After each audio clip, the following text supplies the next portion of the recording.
Today we have gathered here and we welcome you for the Toppers Talk NEET 2023. I see many medical aspirants here, the future doctors, the smile on the faces of the parents. Thank you for coming. This seminar is dedicated for the toppers, and they are here to reveal their secrets, how they have achieved this feat. This will be a proper conversation. I know definitely the medical aspirants sitting here will have the doubts, will have many queries, and I want each one of you to participate, to ask each and every doubt you have. I congratulate all the toppers sitting here to achieve the feat they have achieved in NEET 2023. A huge round of applause.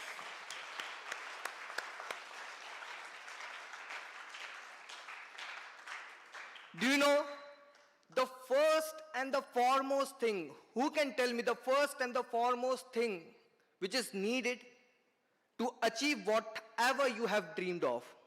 Any medical aspirant here? I know the answer the toppers have. Any student? The first and the foremost thing which is needed. Nobody. Somebody. I can have. You cannot. You can say the answers. Good. Yes. The parent knows. The trust. Trust on yourself. Self-trust is the most and the utmost important thing which a student should have when he or she starts preparing for competitive exam. And that too NEET, you should have one.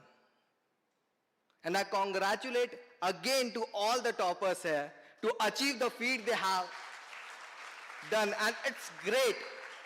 It's literally great. And the second thing which is most important within your life in your journey of competitive exam is your guidance. Without guidance, you cannot achieve. There should be someone to show the path. Your parents are there to hold your hand and they will walk with you. But somebody should be there to show the path. So for that, a guru is needed. So I welcome on stage the gurus of the toppers, the national head of Fiji Medical, Mr. Saurav Mandal sir. A huge round of applause for him.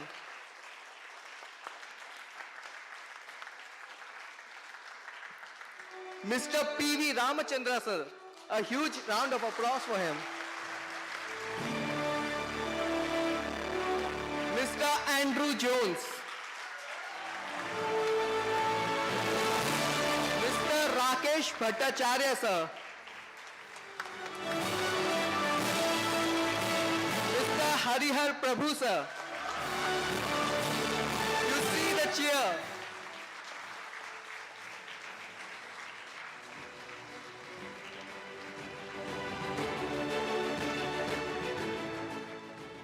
Thank you, sir. Thank you for giving us the toppers, for your guidance for these toppers. And I would like Saurav, sir, the national head of Fiji Medical, to say a few words and start this conversation. Thank you, sir. Please.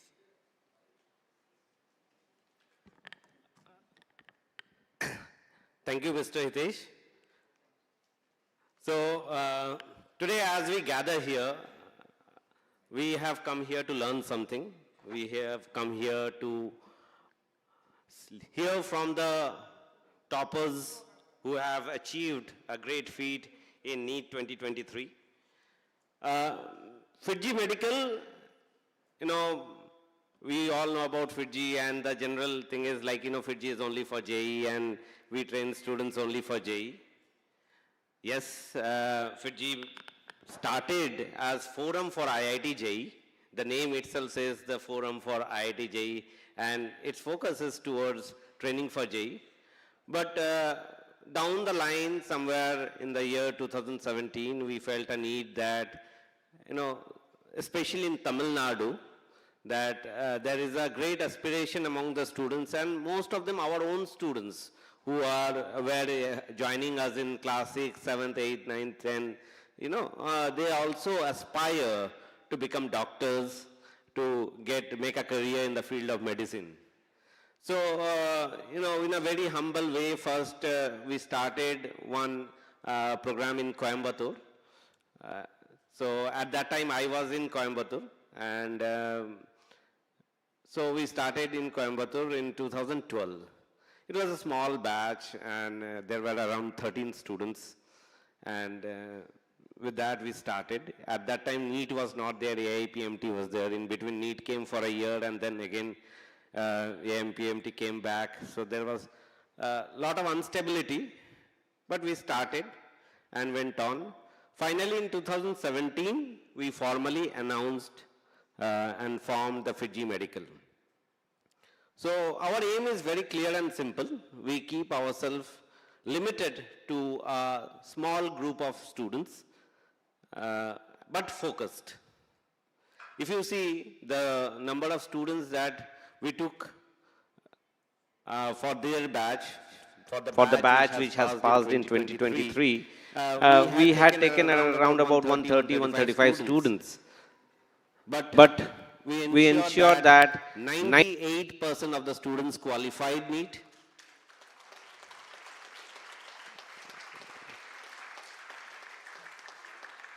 40 students had scored above 600 and 3 students above 700 with 2 ranks in top 100. Now that's a fantastic achievement, outstanding achievement, seeing the group and the players that we have in the market and where we stand. We have done an outstanding job, I would say, and all credit goes to the teachers who have driven it, who have worked day and night, who have worked behind the screens and ensured that every student was given the conceptual understanding, every student was prepared to the last date.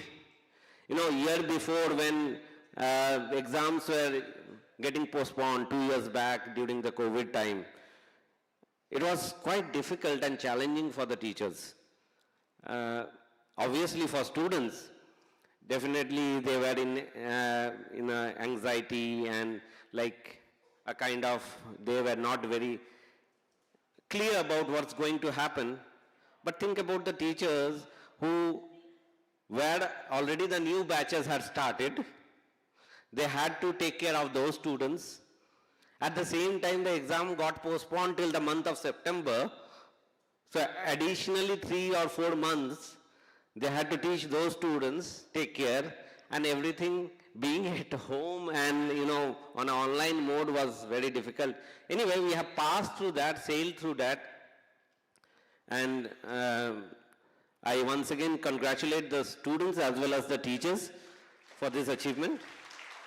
Now, I'd like to call the students on stage.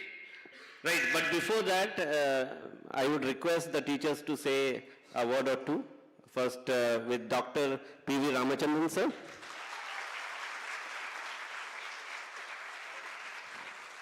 Thank you, Saurav, sir. It's always a pleasure hearing you talk. Thank you, sir. And once again, on behalf of FITGI Medical, I would like to thank all the toppers. So, guys, everyone has had breakfast, so everyone is full with energy and enthusiasm. You should give them a wonderful hand, man. Come on, come on, come on. Jose, come on. Wonderful. Awesome. So thank you to all, one and all who's assembled here. Okay, so from the bottom of my heart, I congratulate all the toppers. I congratulate the faculty members who are here.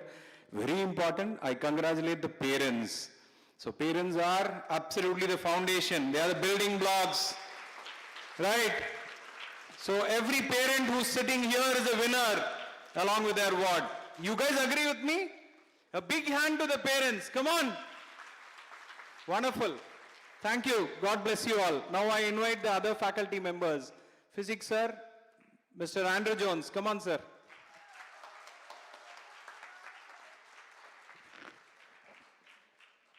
Good morning, all of you. I thank Saurabh sir for giving me this opportunity to talk to the current toppers and the future toppers here.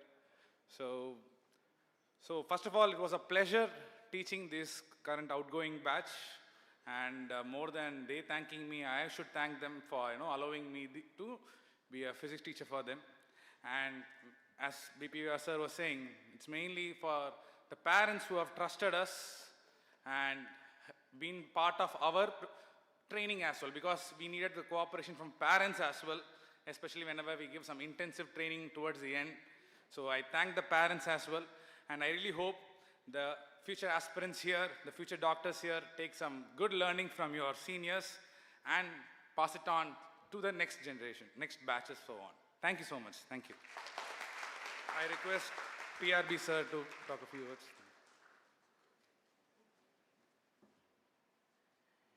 Yeah. Good morning, everyone, all the parents and future aspirants and the achievers. I first of all congratulate all the achievers. They have done extremely well. I belong to Coimbatore Center, a physics teacher, where FITG Medical originated, and doing extremely well year after year. The main thing is students, like, those who are sitting here, those who are going to talk to you are very much focused students. They trusted us and they worked towards it, and finally the result is in front of you. Today is the opportunity, whatever questions you have during the session, you can ask them. As a physics teacher, my tip would be, like, those who are preparing for NEET this year, 11th or 12th, or maybe you are in 9th and 10th, going by the trends, for physics, previous year medical entrance questions are what you need to solve first. Most of the questions are asked from there. Okay, that is, as a physics teacher, I can tell you can give first preference to those. After that, students are also there. You can talk to them. Okay, all the best. Okay, thank you. Next, I call chemistry teacher.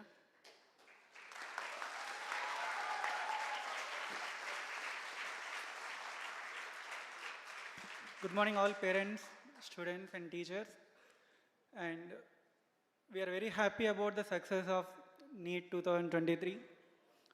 I want to tell only one point. And when you are writing in all these competitive examinations, there are many mock tests you are going to write. Currently for the 2024, those you are going to write also. When you are writing all these mock examinations, no one will get at all the examinations above 700 and above 650 and all. There will be some exams you will get very low scores, some of the exams you will get high scores and all. But you should not disappoint at any point of time. And in this current batch, what I observed is, they wrote, each and every student wrote almost more than 90% of our exams. You know that in the revision schedule, we conducted like exams like Tapasya and Metamorphosis, or various kind of examinations which we conducted. All these examinations, more than 90% of the exams they attended. I expected my confidence is that is one of the reasons for their success. So my request for the upcoming NEET students also, please follow the revision schedule well and try to attend more number of exams. And also, I request all the students to participate in the upcoming session and ask as many questions as you want and clear all your doubts. Thank you.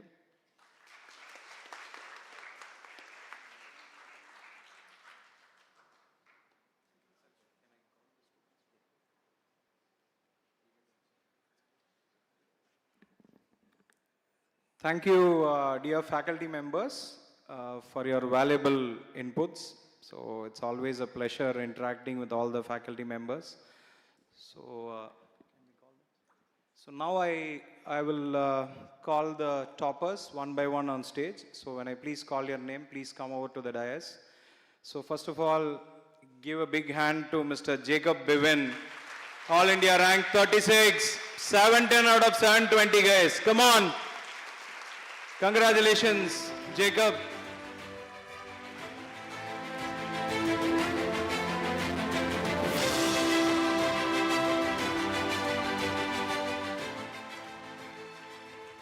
please take a seat, my dear. So next, I believe the next person is not here, so I'm just going to read out. Miss Sanjana, All India rank 91, 705 out of 720 from Coimbatore Center.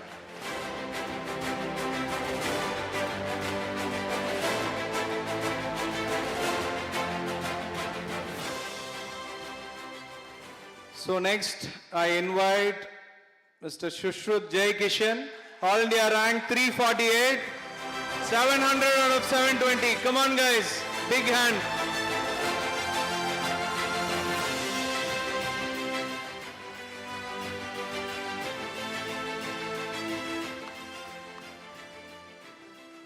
Next, I invite Mr. Aditya Sai Vittal, 691 out of 720. Come on guys, a big hand.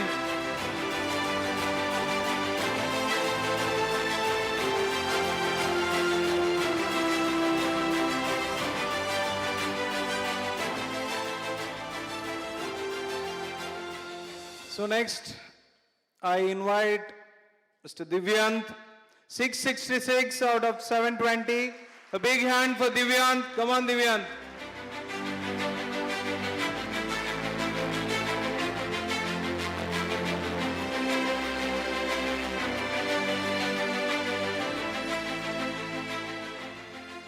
Next, I invite Mr. Akhilesh Anand, 661 out of 720. Come on, guys.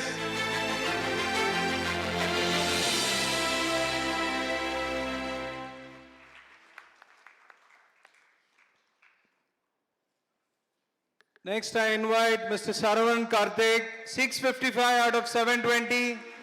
A big hand.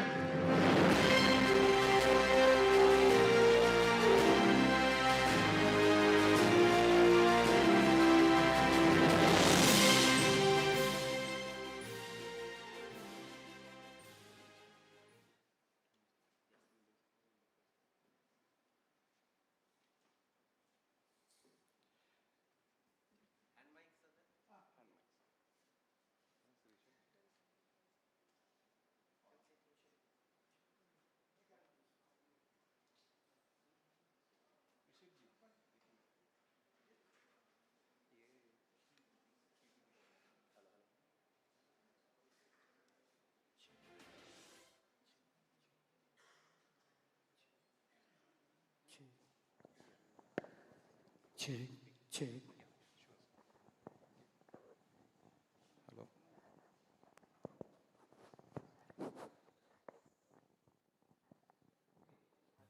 Yeah, so dear parents and students, so now all our toppers are here on the dais. So let us, it's wonderful to hear from the horse's mouth. So let us make sure the toppers are going to give us some inputs on how they travel through this wonderful journey of, excellence. Right? So one by one we'll start. We'll start with Jacob Bivin. Hello, my dear. Wonderful. So can you please share some inputs regarding your preparation? So, mainly my NEET preparation was based on two things: being clear with the concepts and stressing on revision and being thorough with each and every chapter. Especially in biology, it's really tough to remember all the points.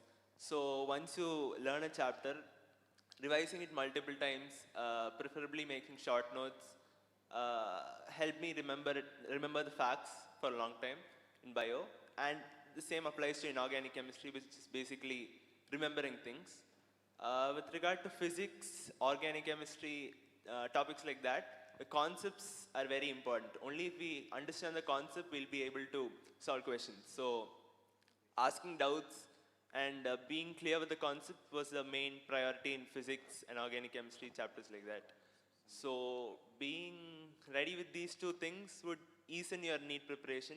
And apart from studying, writing tests, analyzing them, will give you that pattern of questions, how to approach a paper.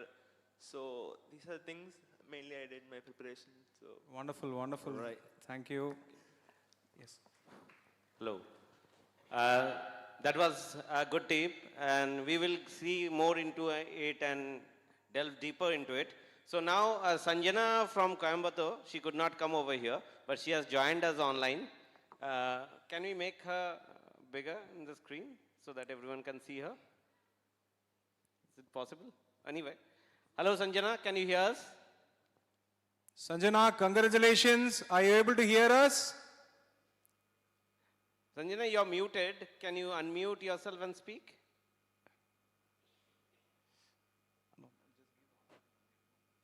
Hello, Sanjana, can you hear us?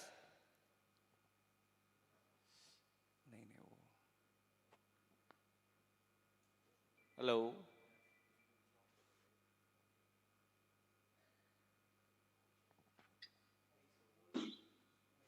Hello, Sanjana, can you hear us?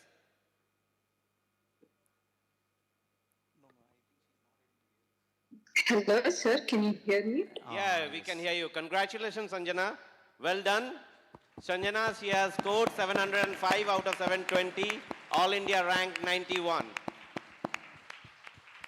Hello, Sanjana. We are here to listen from you about your journey. Can you tell us in brief something about how you prepared and what you did to the students? Hello. Yes, Sanjana. Hello, sir. Can you hear me? Yes, yes, we can hear you. Yes, Sanjana, we can hear you. Sir, Please continue. able to hear you properly. Sanjana, we can hear you. Okay, please tell us about your journey. Okay, how was your preparation for PG Medical and all? So I'm Sanjana Ennis. So I joined Fiji in 9th standard, and in 11th and 12th I was a part of Zenith 2-year program.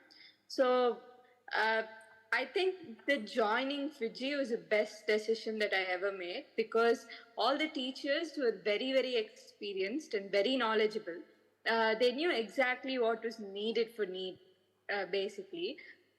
Their notes, their teaching, their classes were very interactive. So I think my main learning happened in the classroom by interacting with the teachers and solving the problems, the worksheets that they gave. So I think 80% of my learning took place in the classroom. The remaining was self-study and hard work, which was like making sure that you understood everything that happened in the classroom.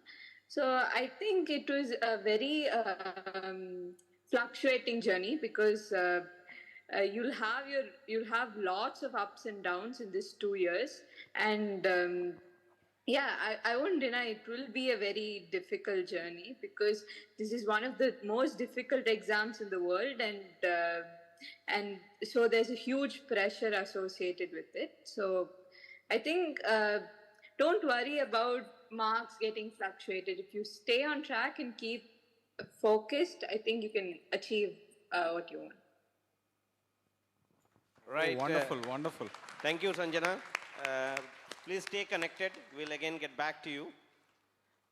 Yes, sir.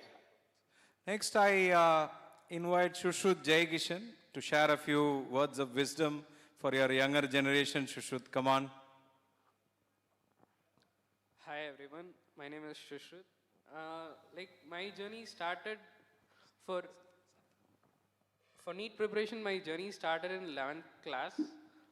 Like I got introduced to BPVS sir, even though I knew him before, and he took biology for me. It's a very great thing.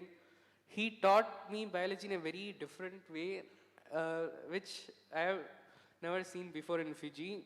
And for NEET, they hype you that it's a very difficult exam. I would say it is not a difficult exam. It's an easy exam which requires your hard work, dedication, and sincerity to the exam. You need to get your concepts thorough in the first run itself. You should not postpone your things for revision. Revision is only for like revising those concepts which you have already learned. I have seen most of my friends doing that mistake, which I would request you not to do. And don't miss any chap test and phase exams. These are the most important exams which test your understanding and your weak areas in those chapters and those phases. And after each and every exam, do your test analysis, which is the most important part. Most people fail to do that and they regret it later. So I would do test analysis and get to know my weak areas and concepts so that at the time of revision, I would emphasize more on those concepts. And during revision, you will be loaded with so much of exams that you won't find any time to prepare. And most people will be like, I have not prepared for this exam, so I will not sit for this exam. That's the worst mistake you would ever do. Please attend all the exams, even though you are not prepared. Face the paper. Facing the paper will make you scary, but the truth is that scariness will make you prepare for the next exam and will help you understand in which areas you are weak and how to face a 3 hours 20 minutes paper. Like before attending this full test, I thought like I can go through it easily because in phase test I was scoring better and my marks were very consistent. But when I started attending full test, full test in the sense like whole syllabus portions, the paper was easy, but we started doing it in offline mode. Previously we had an online mode, so offline mode is a completely different thing. So attend all these offline exams based on OMR sheet, and first your marks will dip by at least 50 to 100 marks, which I've experienced, and slowly you can come up through that, and you can even score better than what you have scored previously in NEET exam. Like my average was around 650 to 616, all those tests, but in NEET I got 700. And the thing is that I have never crossed 700 in any of my exams in Fiji. My maximum was 695. So Fiji, they give you difficult paper to train you for the best, but you have already prepared for the best. So don't let have self-confidence in yourself, and don't ever let any affect any of your worst exams, your confidence. Thank you. Well said. Very good, very good. Very good, wonderful, wonderful, Sushruth. Thank you so much. Okay, we'll get back to you when we have a question and answer session. We'll get inputs from you also. Wonderful. See, one very important thing, okay. Who said integrated students can only be winners? We have winners from our evening pacemaker program. So the next person is a winner from pacemaker program. Aditya Sai Vittal, come on, give me some wonderful inputs for your juniors, men. Come on, Aditya Sai. Hello everyone, I am Aditya from CRP program evening batch, and I started my NEET preparation in 11th standard. Looking back at it, to describe it to someone else, it's more of like a video game. It's a little bit more relatable to the students sitting over here, and it can be played in 3 different levels. Okay, the first level is where you have to sit in the class and you have to grasp all the knowledge. You should not limit yourself saying, okay, my seniors told me, or this person told me, that person told me, NCRT is enough, or this book is enough, I must refer this book and like mug up everything in it, and that is enough. So you shouldn't be like that. This is where you like gain all your knowledge, concentrate in the class, because for any student, let's just say who is focused, 90 to 95% of the learning should happen in the class. There is no I'll take it home, or there is no I'll do this later. So if you do this, it's going to help you a lot during revision, because as Shushrat mentioned, revision is only for the concepts which you already know. During revision time, it's very, very difficult for a student to, grasp new concepts, or, think about, new model problems or stuff like that. So, putting it in these words, level 1 would be like going through like most of the stuff which you have been taught, making good notes. Making good notes is actually very important, because, before phase tests or before chap tests, which are very, very important, these are the things which these are the things which are going to help you to like have a glance. Like you can't have the entire NCRT textbook at a glance before a chap test. So this one. After that, you go into, once your syllabus gets over, your level 2 begins, and this is when you stop, going through new things, and you start focusing on what is, required more for, NEET point of view, from a NEET point of view, NCRT. Archive problems, our packages, tab assignments, questions which you made mistakes in chap tests, questions which you made mistakes in, your FMTS series or your Tapasya series, if it has started. And, you've got to, get deep into this. You have to analyze everything, every question. And one more thing is that I have observed, even from myself, people only go through questions which you have made mistakes in. And, more often than not, some questions in the exam, when we are attempting it, we, get the right answer by fluke. Sometimes it's possible for everyone. And I would say go through every question, even, the ones which you have attempted right, because some of these questions in which, you got the answer by fluke, it will help you if you go through the question once more and if you're able to solve it again, like without referencing the solution or without asking your, faculty. I would recommend you to ask your faculty in case you have a doubt. Please do not hesitate. They will all help you, I'm sure.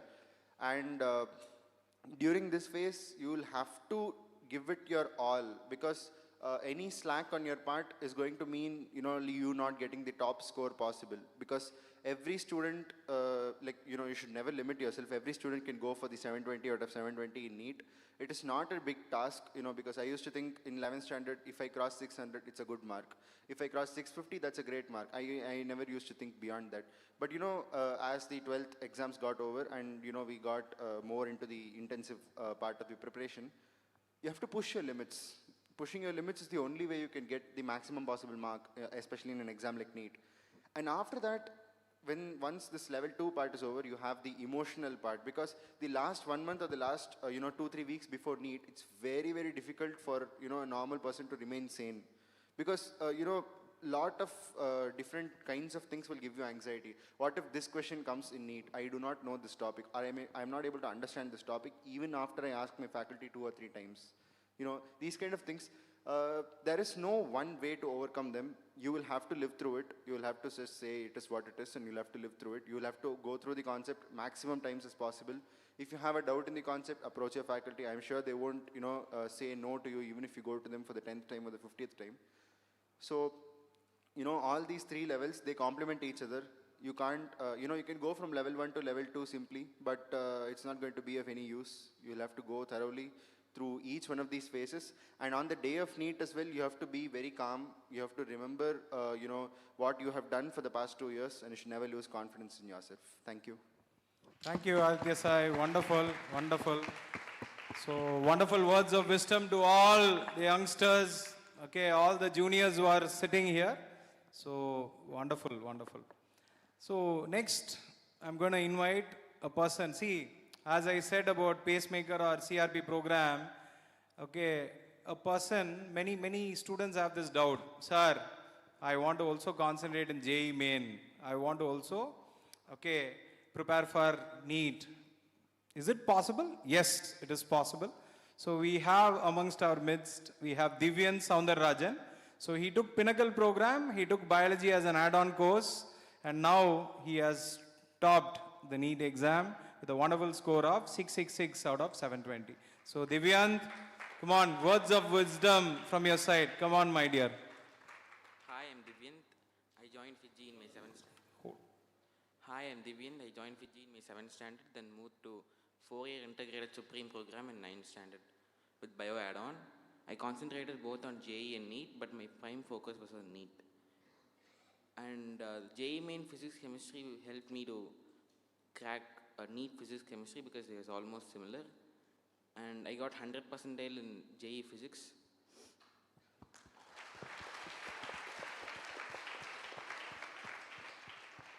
Faculties are extremely dedicated and talented. They helped me always when I was low. Especially my physics faculty, PVS sir, taught me physics classes when I missed it because of some reasons. And he ensured that I made physics concepts clear. And in chemistry, organic chemistry, I used NCERT, and apart from that, I used MS Chauhan. In organic chemistry, I just followed NCERT, and I wrote short notes for remembering the fact data, because in inorganic, there's a lot of fact data which you should remember. And in physical chemistry, I solved problems from MTG book, the 34 years previous year book, because a lot of numerical calculations will come in physical chemistry. For physical chemistry, you should practice always. And don't use calculator when you're practicing, because when you use calculator in an examination, you're not allowed to use calculator, so you'll suffer because calculations may go wrong. And for biology, you just use NCERT and NCERT fingertips, which was used in my revision time. And for biology, I also used the 34 years MTG book. All questions from botany and zoology in this year is only from NCERT. So biology study NCERT only. Don't use other book. And the Fiji packages, the Fiji tests also helped me a lot. After boards, the Tapasya series helped me a lot to overcome my stress about that. I even got low marks in Tapasya sometimes, but but I didn't care about that because I worked hard towards the goal. And the FMTS series was for offline, which helped me overcome the OMR sheet marking, because the offline mode of exam and online mode of exam is completely different. For example, in a question, if you get answer 2 is the answer, but in OMR you mark 3, the answer will go wrong. So, because in JEE mode, JEE is an online exam and NEET is an offline exam, so that is the difference between JEE and NEET. Thank you, Divyan. Wonderful. Okay, wonderful insights shared by Divyan. So next, see who says, okay, silent people cannot be winners, man. Come on, our silent winner, Akhilesh Anand. Come on, Akhilesh, pearls of wisdom from your end. He scored 661 out of 720. Hello everyone, I'm Akhilesh. Firstly, I like to thank my faculties and parents who supported me all through my journey. What I think the reason for my success is that I used to study every day. I never skip a day of study. Even whatever happens, I will make something out of a day. And then many of them asked me, like, a challenging thing was that how you cope up with your NCERT studies as well as your CBSE. So what I initially thought was maybe I will focus right now with NEET, and then at the end I will, during the exams alone, I will read my CBSE studies. But then I felt my mark wasn't satisfying. So then I took initiatives to also spend some time in my CBSE studies so that my boards won't get affected. So I would like to mention about this to my juniors. And then the test series that Fiji conducted was really helpful. Like, I wasn't that much good in physics earlier, but then these test series like helped me really, especially in physics. Like, it improved my problem solving skill. It made me solve in a different way as well. So I never skipped a test. Any test I have never skipped, and immediately after every test I would have done test analysis as well, which is also important because I should know where I stand and where I lack. Yeah, test analysis were really helpful. And then attending these tests gives you immense things like you will know how to do your shading, and then how to manage your time, how to split time for different subjects. Like physics will usually take much time, so you should compensate it with biology. Like, these tests were really helpful. And then the amount of information that Fiji gave me was really awesome. They gave like packages, workbooks, archives for each chapter. So whenever you read and finish one chapter, you can solve questions from that, so that you can improve your understanding skills in each chapter. So yeah, thank you. Thank you, Akhilesh. Superb. Pearls of wisdom from Akhilesh. Wonderful. Next, I invite Saravanan Karthik. 1 minute, sir. Saravanan. So he's a student who has qualified for JEE Advanced as well. So a big hand of applause for him. So Saravanan Karthik, pearls of wisdom from you, please. Hi everyone. I don't know how to to start, but even I was getting low marks in all Fiji test.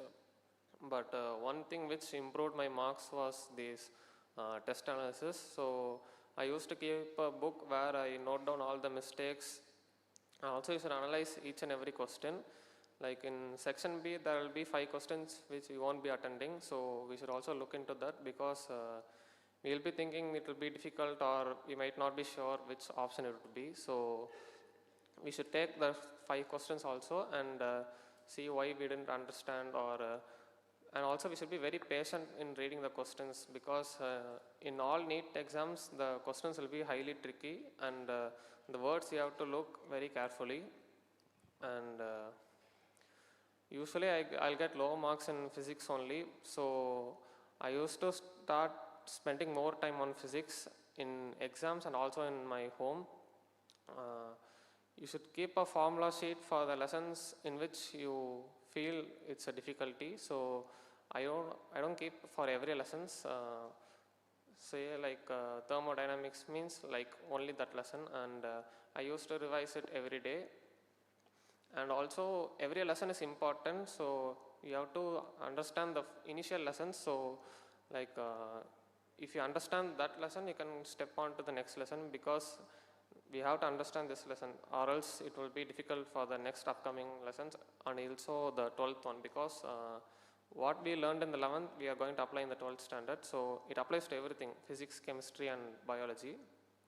Chemistry in organic chemistry is highly conceptual, so you have to understand each and everything. NCERT book bag exercise has lots of questions, it will be highly helpful. Inorganic chemistry is highly factual, so you have to memorize it, and like you have to study and write down in a rough note or an A4 sheet without looking, and practice more three or four times.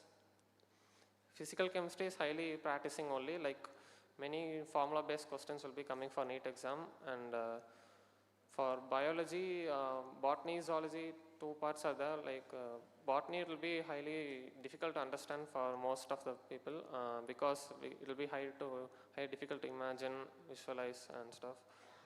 Zoology will be easy, but you have to be consistent in reading every day. You have to read each and every line carefully. If you are getting low marks, you should not be worrying about that, because it has gone away. We should not be thinking about that. The past is past. We have to think what should we do next. So you should be ready for the next exam and be studying for that consistently. Thank you. Thank you. Thank you. Right, so those words of wisdom definitely have gone deep in heart of the NEET aspirants who are sitting over here. Now we will delve deeper into question wise, like, we have made certain questions which are generally in the mind of the students, but you are also free to ask. We'll come to you also, give you a chance to ask to them. So first we go forward with a certain set of questions, and can you move on to the question? So I think from there it's not.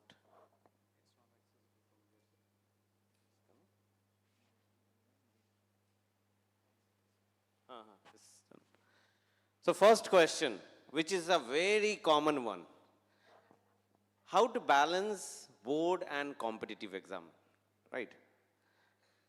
So this question, who will take it up? Who would like to answer this? Yes, Sushrut. So regarding both, like physics, chemistry and biology, I don't think it will be a problem, because obviously you'd be thorough with NCERT if you're preparing for NEET. And maths and English, if you have taken maths, like maths, you should do it regularly, do all those homeworks which your teachers, both teachers give. And English also, like you prepare for those unit tests seriously, so that you don't have a backlog at the end of the year. And for physics, chemistry and biology practicals, take that seriously, because you don't get practical experience while preparing for NEET. So attend those practical classes very seriously, and if you have any doubts, ask your teachers about that. Right, but thank you, Sushrut. That's nice, but I would like to take a viewpoint of Aditya, she came from like different school and evening classes, so managing time and settling. So how did you do it, Aditya? Sir, before going into the question, I would like to share something first. CBSE is important from a different point of view. It is not, it does not have the same benefits as, getting good marks in NEET.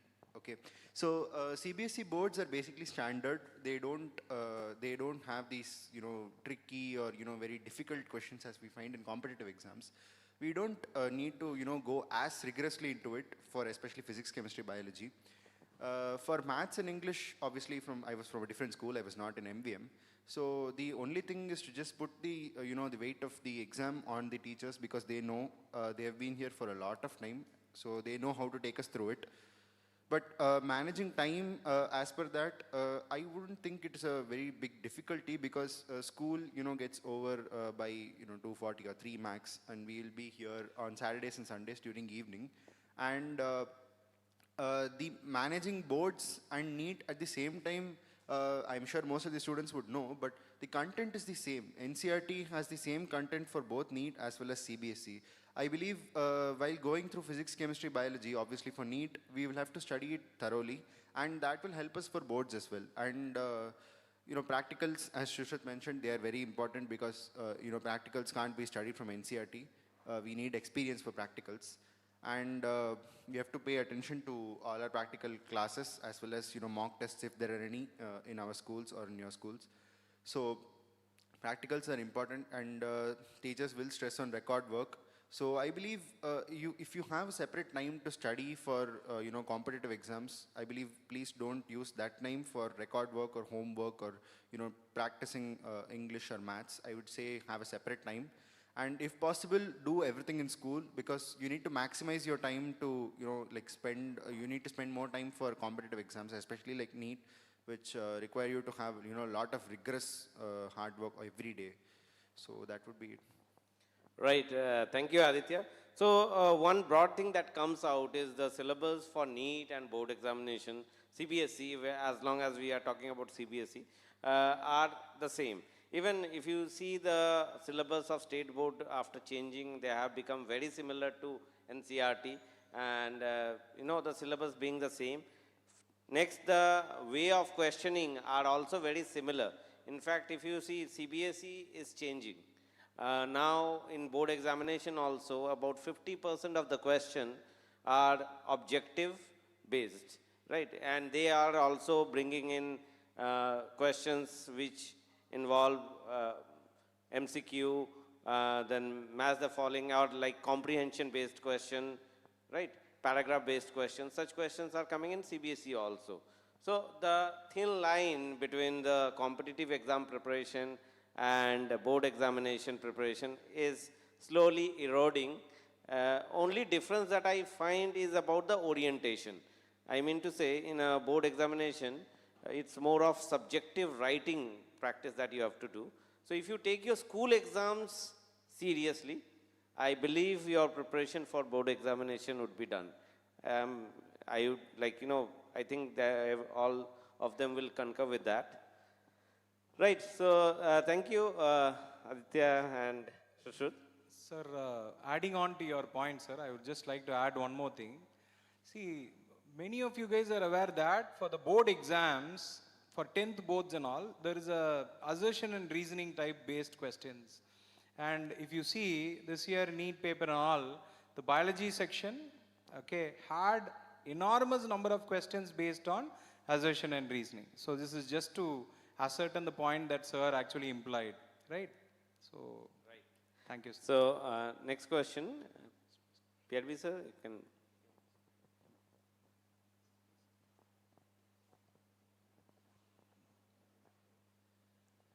Yeah, this is the obvious question, like how many hours to study every day for NEET as well as for boards? Is there like a particular number of hours you would suggest? Yeah, we'll start with Jacob. We'll ask from everyone this question. Yeah. So you can hear from them. Like spending different time for boards and NEET, like as he said, biophysics and chemistry, it's the same topic. So it went hand in hand. Maths and English, I used to focus it just before the exam for English. And maths, as soon as sir teaches a chapter solving questions, that would be fine. You don't have to spend a lot of time doing things as soon as it finishes in class. That would be more than enough. And the hours you spend every day for NEET, it doesn't matter how long you study, it matters how productively you study. Like, I can say that if I spend 6 hours in a day studying, only 4 hours or 4.5 hours would be productive. That's true. I can't deny that, because the other time you will be thinking about something else in school, some other topic. If I'm studying physics, suddenly something in bio will come to my mind, and so I won't have the attention for the whole 6 hours. So how long you feel you have been studying productively is what matters. So if you are able to study with full concentration for 2 hours, that's more than enough. But you have to study every day for a given fixed time. So I think that would be enough. Right. Others, like, how many hours, if I say, in terms of studying, did you study?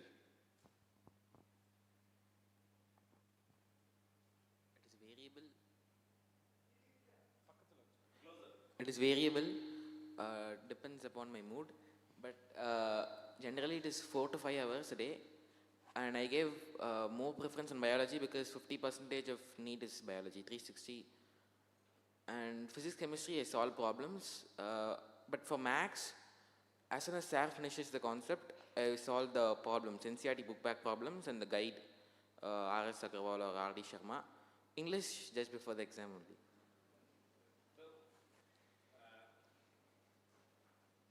You said 4 to 5 hours a day. I would like to clarify it's after school hours. Right. Can you also tell about holidays, Sundays? 6 to 7 hours.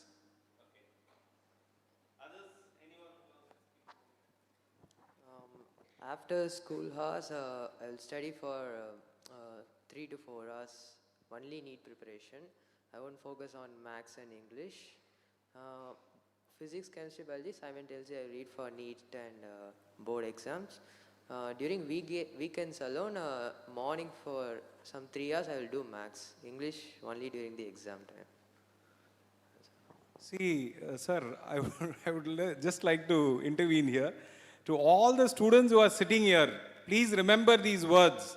Even though some, no, they are trying to convey to you guys, at least 4 to 5 hours. So some PTM and all, when I'm in the PTM, I hear students, sir, Sunday, sir, I studied for 1 hour, sir. Great difficulty. 1 hour I concentrated, sir. 1 hour I gave, sir. So all those students, please listen. 4 to 5 hours. This is what all these toppers are implying. So if you feel 1 hour is too much, then you can just listen to them. So that is how much they have put so much of effort on a daily basis to reach this excellence. So this is very important, guys. This question is very important. And so I request Aditya Sai and Shushruth also to give their inputs.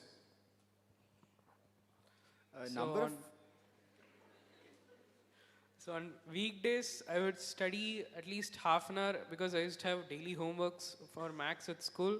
So at least half an hour for maths, and physics, chemistry, biology, at least 3.5 to 4 hours. And on weekends, especially Sundays, at least 7 to 8 hours, at least. Okay. I would say that number of hours you put in is directly proportional to the motivation you have on that day. So if you're very motivated, you will go on for a lot of time. If you're not motivated, I would suggest you to pick up maths or English because, that's the only other thing which you can do.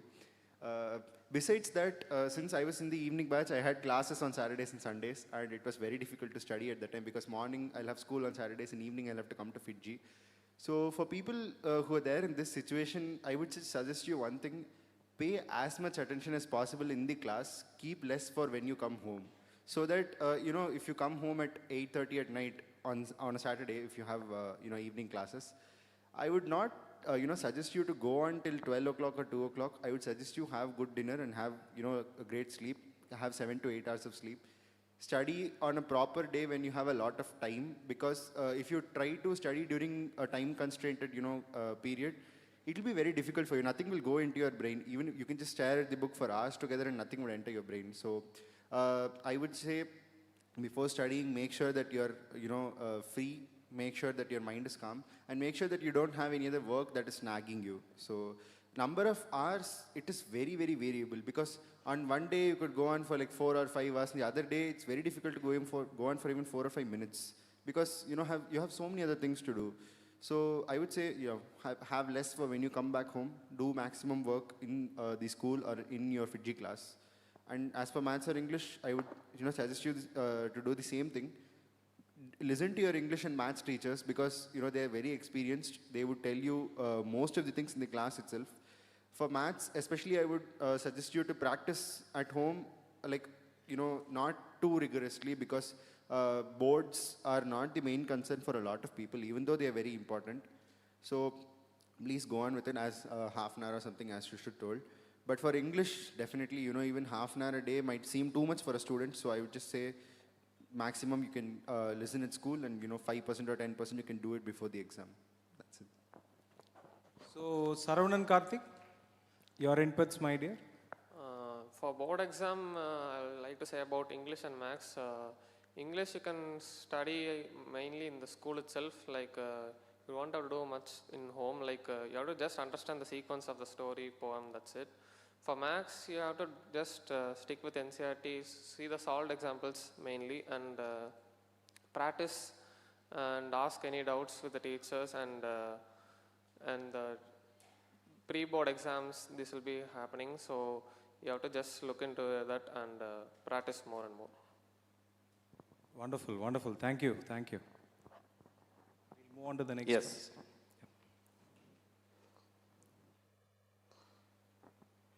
How to manage stress? What are the methods to de-stress? Right, who will take it up? It's a very important question, Very, guys. very important. Who was the most stressed one? See, I think parents, sir. Seriously. Okay.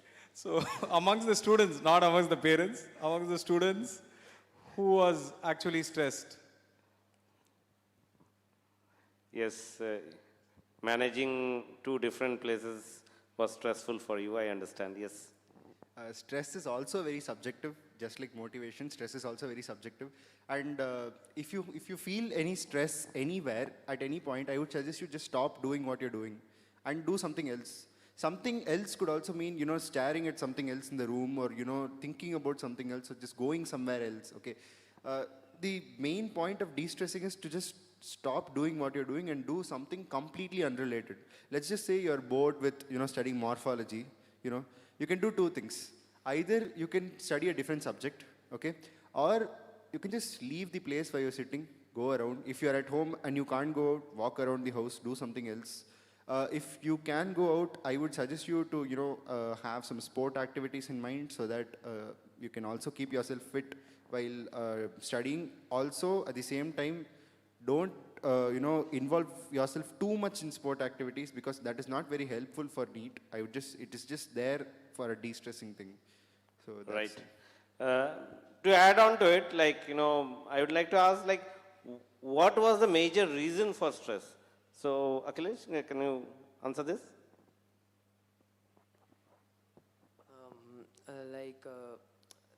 At the end, after boards, for a preparation time for NEET, you will have to face exams with revisions also. Like, you won't have time to study for an exam, and you may get too much of stress at that time. So what I will say is, when you get stressed, don't do anything. Just relax for a few minutes and do something really unrelated, and then come back. If you still feel stressed, then take few more minutes, because reading under stress conditions, nothing will get into your mind, and it's not productive actually. So try to find a way which relaxes you and doesn't get too much into your mind. Like, you don't get focused into something else for a longer time. Just a short period entertainment would be sufficient. Wonderful, wonderful. So one small question from my side. Did any of you guys try meditation for de-stressing? Any of you guys? Any? Sir, in school we used to have meditation, but Wonderful. we didn't do it seriously, but we just sat simply in those sessions. But that helped a lot. because after one Fiji session, we had one meditation session, and then next Fiji session. So it helped me concentrate, not it helped me, but sitting simply helped me made concentrate on the next session. Sitting simply is actually very tough. It's actually very tough. It's not very easy. So wonderful. So now, yeah, yes, sir. Yeah, another follow-up question regarding stress. Like, if you think back and if you can recall what, as a tip for the future aspirants, like, what we can do so that we do not get this stress when comes, then you will fight with it or whatever, you will go do something else. What can you do so that you do not even get stressed? Like precaution, what are the precautions for not getting stressed? So I am a violinist. So like I got very much stressed, like as Akhilesh said, during those test series during the revision exam. So like after every test, after coming home, like I would do test analysis, then and I would play violin for like some 15 to 20 minutes and then start studying, because obviously you'll be stressed after the test analysis. So to remove that stress, you can do that. And if you're not any musician or something, you can listen to songs and then start studying so that you don't get stressed. Wonderful, wonderful. Also, more of a precautionary measure.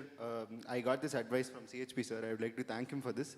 It is just easier to avoid stress if you're involved in what you're doing. Just involve yourself in a lot of activities, studying, walking around and studying, sitting and studying, writing and studying. There are so many things. If you just involve yourself into the activity, I'm sure that you won't feel stressed, because the mind is the biggest culprit. When you start overthinking and when you start thinking, in fact, about a lot of things, you will feel like, how would I do, in this exam? Because in this exam I had done like this, stuff like that. I would suggest you don't think about these things. Just involve yourself in whatever task you're doing. Even if you're like cutting vegetables, just involve yourself in it, because it's not advisable to sit simply and overthink about things. That is the biggest culprit. I would suggest you to avoid it, to avoid stress itself as a precautionary measure. Very good, very good. Wonderful, man. So we are getting so many wonderful answers from our toppers. Yes. Anyone else? Or can we move on to the next question? Yes. Yeah, so this is very important. Yes, how sir. to overcome demotivation when scores drop in the preparation to the exam or during the revision? So Jacob, this question is for you. So in 11th, when I started my preparation, my scores were really bad. Like how much ever I try, take in more effort, my scores weren't increasing. It was stagnant in that 550 range. I couldn't go above 550. I didn't know why. But then slowly I start introspecting what happens, why am I not able to score. I realized that my concepts were not clear, or I didn't ask doubts to the teachers. Like I wasn't clear in a part, but I hesitated to ask doubts. So I realized that I had made some mistakes there. So realizing what mistakes you have done and changing your preparation strategy, discussing with your teachers, discussing with your parents, all these will make you realize what is your mistake, and correcting that, I guess, brought a change to my score. So once I started asking doubts, being clear with my concepts, the scores naturally increased. From 550 it came to 600, slowly above 600, above 650. So once when I realized my mistake and worked on my preparation strategy and started going in that direction, the scores naturally increased. So realizing your mistake in your preparation strategy and correcting it would be a way to improve your scores. And it's a 2-year long journey. You're sure to have ups and downs. So even at your lowest point, have the trust in you, have faith that you can improve. You'll be able to improve in the near future. So having this trust and working hard will help you improve your scores. Yes, thank you, Jacob. Now I invite Sanjana for her inputs. Sanjana, can you hear us? Sanjana, are you able to hear us?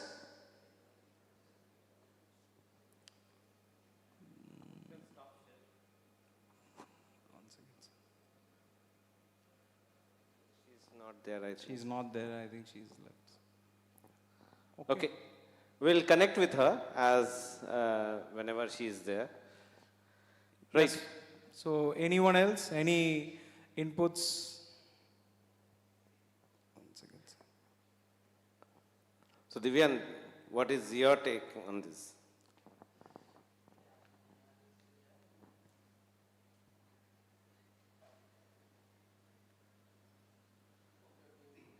Even the week before NEET, I got less score, around 600, but I didn't get that into my mind. I keep on working hard and I have faith and trust in myself. I revised my physics, chemistry, biology concepts on NCRT, and I absorbed my scores increasing from 600 to 650 and achieved 666 in NEET. Don't lose faith and keep on working hard. That's the key to success. And test analysis is also very important. When you get low marks, don't be demotivated. Do test analysis and correct the mistakes. And never hesitate to ask doubts to faculties, because they will be very helpful. Even if you ask the doubt in 10th time or 20th time, they will help you, because they are very kind and they are very dedicated to help you. Thank you, my dear. Wonderful. Anyone else? Yeah, Saravanan, please.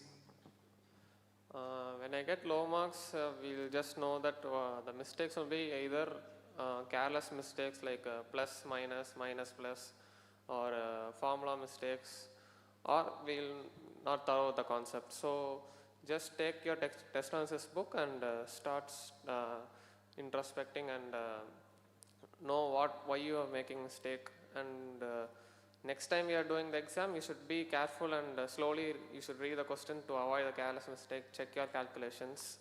And first thing is not be panicking about getting low marks. Marks will improve when you start studying, and just keep the self-confidence, and you should have that self-discipline that you should be studying all the time. You should not be very sad and demotivated. That's all. Yeah, thank you. So, Sanjana, can you hear us? Sanjana, are you able to hear us? Yes, sir. Yes, sir. Can you hear me? Yeah, I can hear you. Sanjana, can you see the question here? How to overcome demotivation when the scores drop? So this is a question that all the toppers are answering. Can you please give your inputs? So, as I said, one thing that is like common all over competitive exams in coaching centers is fluctuation of score. So, one exam, like you might get very good score, but the next you'll get a very low score. And the first thing to understand here is that is completely normal, and it happens. So, once you understand that, it is easy to overcome that. I would say that when you're in the preparation, you cannot read every chapter to the fullest 100%. So there will be concepts that you're not fully in strength or your weak topic. And if questions come from those topics, obviously your score will drop. So I would say that your score going down is actually a good thing during practice exams, because only then you know where you're weaker and you can focus more on those topics. And like if you keep getting questions from your topics that you're strong at, then you'll never know what you're bad at. So that is a part of the learning process, I would say. And one thing that is very important is not to take the success to the mind nor the failure to the heart. Being level-headed is very, very important in preparing for a competitive exam. And I would say that would make a big difference. Like not getting overconfident by good results or not getting demotivated by failure. Thank you, Sanjana. We understand you are in midst of certain engagements. Will not hold you long. Just one more question we'll ask you, and with Yes. that, basically during exam, how did you manage your time between different subjects? What was your approach? Did you have any strategy for it? Okay, so I think the most common method of attempting the paper would be biology, then chemistry and physics. But for me, the opposite worked actually. So I would start with physics, and my target was 50 minutes to 1 hour for physics maths, including checking, marking, everything. So 1 hour for physics, maths, and then chemistry another 1 hour, and biology another 1 hour would be my thing. So why I would start with physics first rather than biology is because I was a bit strong in physics, and I think my mind would be freshest at the start. So starting with physics, I avoided many careless mistakes, and I could do all the sums in a quicker pace and more accurate manner. And then so at the end, biology would be like reading and answering, which so by the end of like 2 hours, your brain starts to get tired. So it works differently for different people. For me, and you can find it out by trial and error during your 11th standard. So during the first half of 11, try new patterns, try starting with different subjects, try experimenting, and you'll find out which works for you. And for me, this worked. Like I would start with physics, complete it, then chemistry, and then finally biology. And the other thing is you won't get 3 hours, 20 minutes for the actual exam. The extra 20 minutes is for all the formalities, for the thumbprints, for the signature and everything. So you have to complete your exam in 3 hours, because in the worst case scenario, you will get only 3 hours during the exam. So from now on, keep that in mind. Use only 3 hours, don't use 3 hours, 20 minutes. That's it. Right. Thank you, Sanjana. Just before you leave, is there anyone from the audience who would like to ask anything to Sanjana specifically? Any question to her? Maybe we can take 1 or 2 questions and then we can leave her for the day. Any student who has a specific question for Sanjana? Yes, over there. Can someone get a mic to him, please?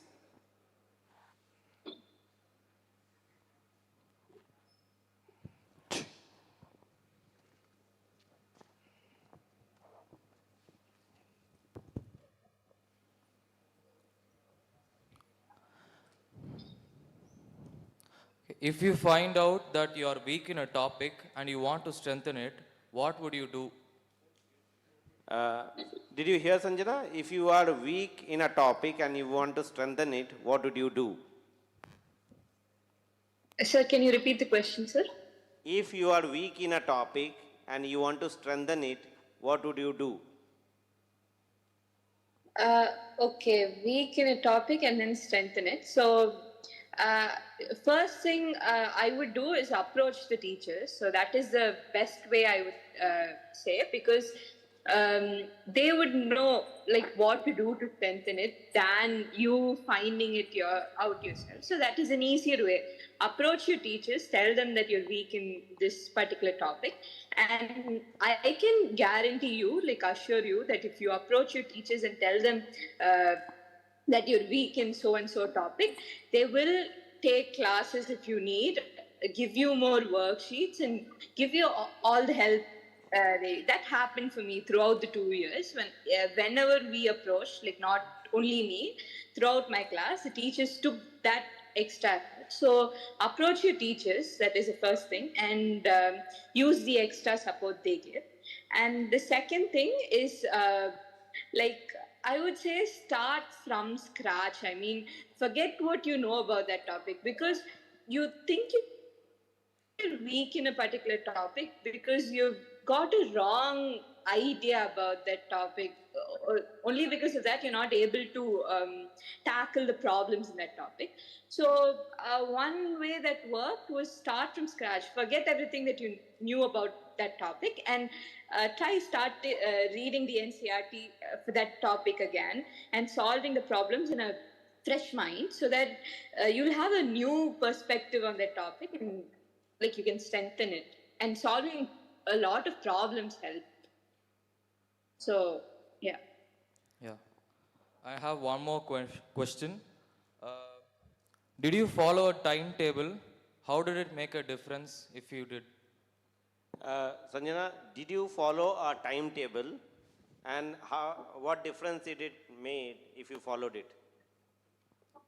Okay. To be honest, till the first half of 12th, I didn't have any timetable. And the problem with not having timetable is that you can get easily distracted and you can postpone things. So that is human tendency. And when you don't have a fixed schedule, that happens very, very easily. So from the second half of 12th, I had a timetable, and like in the start, I couldn't do 3 hours a day, 4 hours a day, like you're supposed to for competitive exams. But so you cannot, like, from the start, reading consistently for that amount of time is very, very hard. So I would say when you're doing a timetable, start with small steps. Like, it's okay for the first week, start with half an hour a day, but a fully effective, productive half an hour for 1 week. And then progress slowly. Only then consistency will be maintained. So the progress must be gradual. And in my timetable, like, I would learn biology in the morning and physics and chemistry in the evening. So that used to be my regular timetable. And one other thing that many people ignore is having relaxation time in your timetable. Like, I keep telling this a lot, but because it is very, very important. Because you're in a very stressful environment. Like, even if you don't realize it, the pressure of marks, the pressure of keeping up with that huge syllabus, and also, like, you're basically learning 2 years of syllabus in 1 year. So it's a lot of pressure. So if you need to keep going without burning out, the most important thing is to have relaxation time. So incorporate relaxation time and time with your friends and family into the timetable, so that you won't feel guilty that you're wasting time, but also and you're also in track with the timetable, but you're also making sure that you don't get burnt out, and that is very, very essential for maintaining consistency. So yeah, keep the timetable gradual, have a lot of relaxation times, and no matter what happens, complete that timetable for that day, however small or however big that is. That is for your comfort. And learning for longer amount of time doesn't matter for me. Like, if you take a topic and you're thorough with it for that day, even if you're done with it in 1 hour or 2 hours, or it takes 4 hours, I think that understanding is what matters rather than the amount of time. I have one more question. What do you aim to achieve in a single day? Like, what would make you grateful for completing a task in a regular day? What would you achieve? What did you aim to achieve in a day? Means after achieving that, you will feel happy. You will be grateful, like this I have done. Yes, actually. For me, I had, so you'll have a lot of ups and downs. And for me personally, I had my low in the middle, after first quarter of 12th. I felt like I wasn't doing anything. I was procrastinating a lot, and I wasted weeks actually not learning anything. So when you're in that stage, and you will be at the very start of 11th. So when you're in that stage, the first thing that you should do is not focus on marks and not focus on learning stuff, but is to build confidence. Okay, because it is very important. Like, you won't realize it, but it is very, very important. So for that, timetable is a very helpful key. So when you keep small targets at the beginning, like, I take 1 hour, I read 2 pages. Okay, wait, I read 1 chapter a day in 2 hours. So I have a very small target at the beginning, very small target. So once you're done with that target, you'll feel confident that you're able to complete something that you wanted to do. So once you've achieved your small target, you get the confidence to do it the next day. So I would say 21 days is the thing. 21 days, if you're able to stick to the timetable, and for the 21 days, keep the targets very, very gradual. Start with half an hour a day. That is what I keep telling. Start with half an hour a day, progress to 3 hours. So in that 21 days. And if you're able to stick with that 21 days, then it becomes a habit. Like you cannot stay without a timetable. So yeah, and you'll feel very confident and very happy if you complete what is for that day. And another thing is, there will be days when you're feeling low and when you're upset and when you will not be able to complete your target. So don't get demotivated for that. We're all humans and that is bound to happen. The important thing is that you do it the next day. Thank you. Wonderful, Right. wonderful, wonderful. Thank you, Sanjana. A big round of applause for her. And thank you for joining us in spite of being engaged with other activities. We'll catch up later. Maybe when I come to Coimbatore, I'll like to meet you. So thank you. Thank you. Thank you. Thank you. Thank you, everyone. Thank you.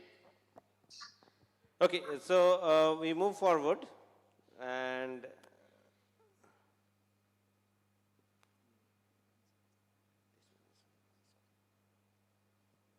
So wonderful words of wisdom from from Sanjana. So she was talking about the importance of having a timetable, correct? So next.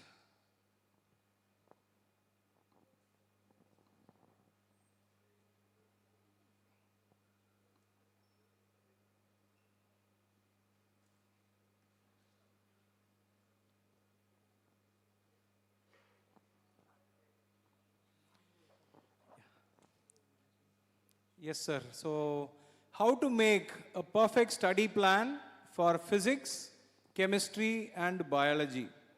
So, is it required to make a special plan?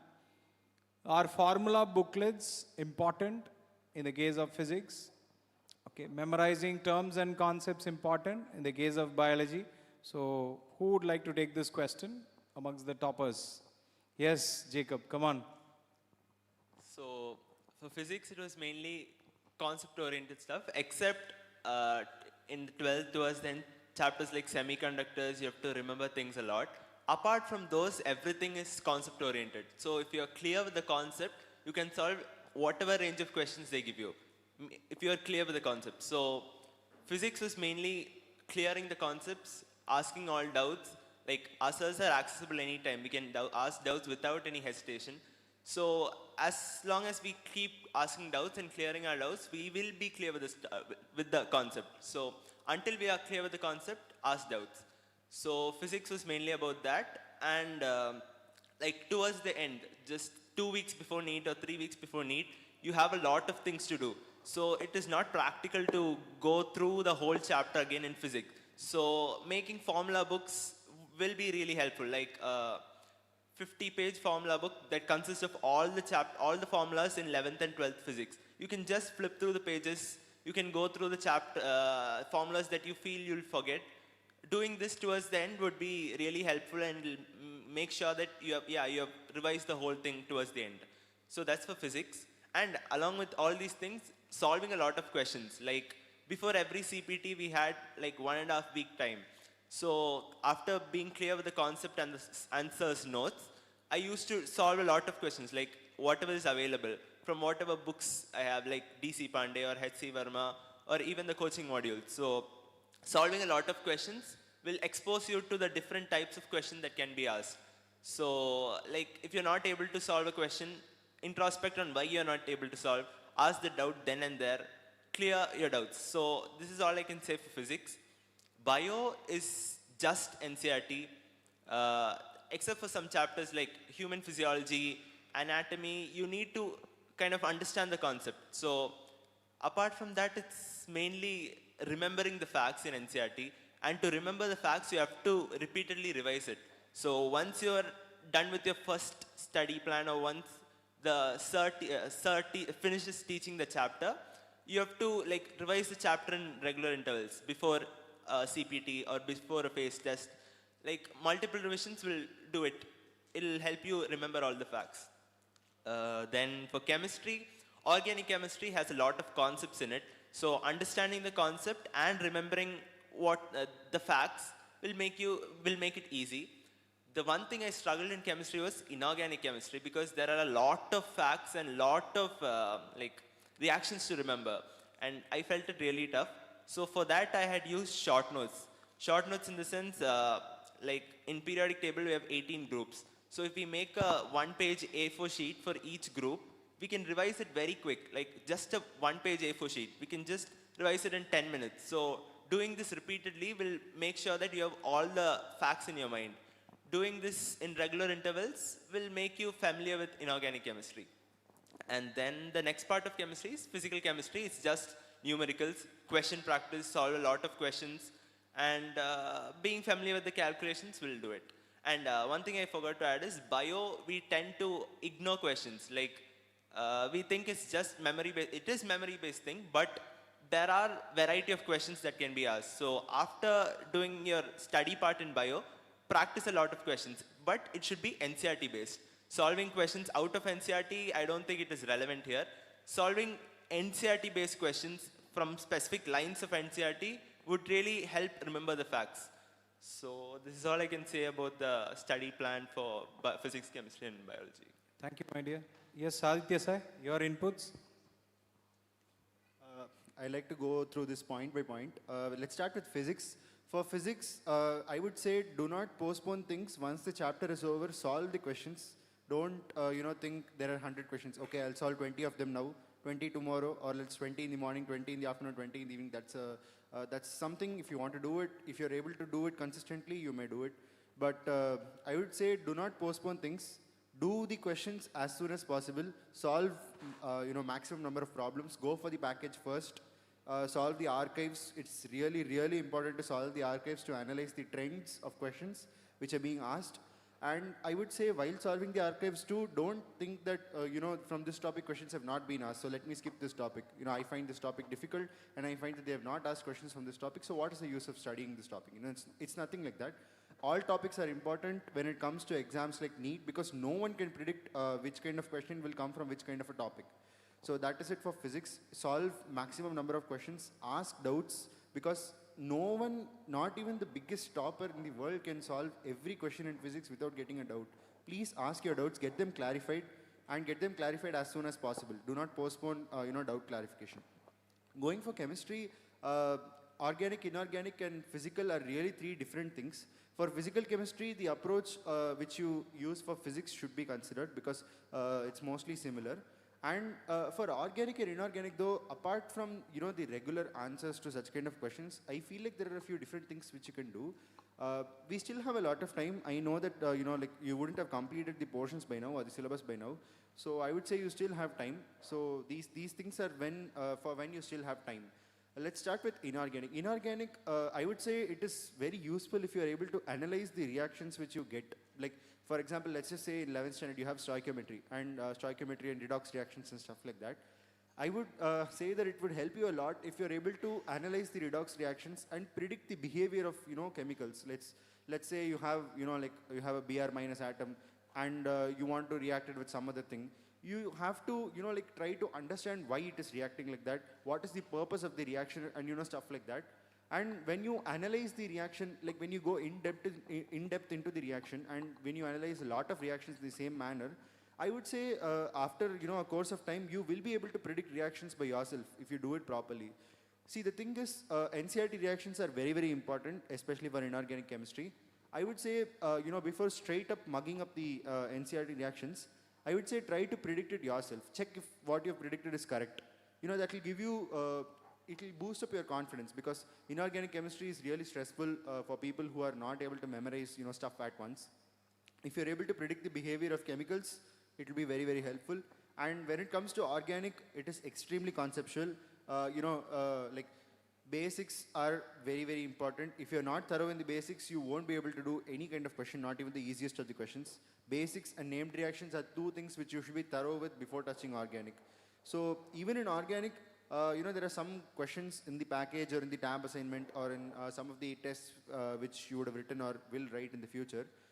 The questions won't be direct. They won't ask you a direct named reaction. That's because they want to improve your concept, strength. What I would say is you will have to think like if I give a big aromatic compound and I react it with some, like let's say some hydroxyl ion or something, I would, recommend you to think what will happen before, thinking of any named reaction or, thinking of what step to proceed. Or if they ask you to write out a synthesis or something, I would recommend you to think about what will happen if you use a certain chemical. Or it's like more of like you become the chemical itself and look out for what you want. If I want an electron from a compound, or if I want a proton from somewhere, or if I'd like to extract a halogen from somewhere and replace myself over there, you'll have to think from the point of view of the chemical. That will help you to, make reactions easier for you. And coming to biology, there are two ways to do it. Okay, the first way is you have an eidetic memory and you can remember everything at once. That is not possible for everyone. If it is possible for you, well and good.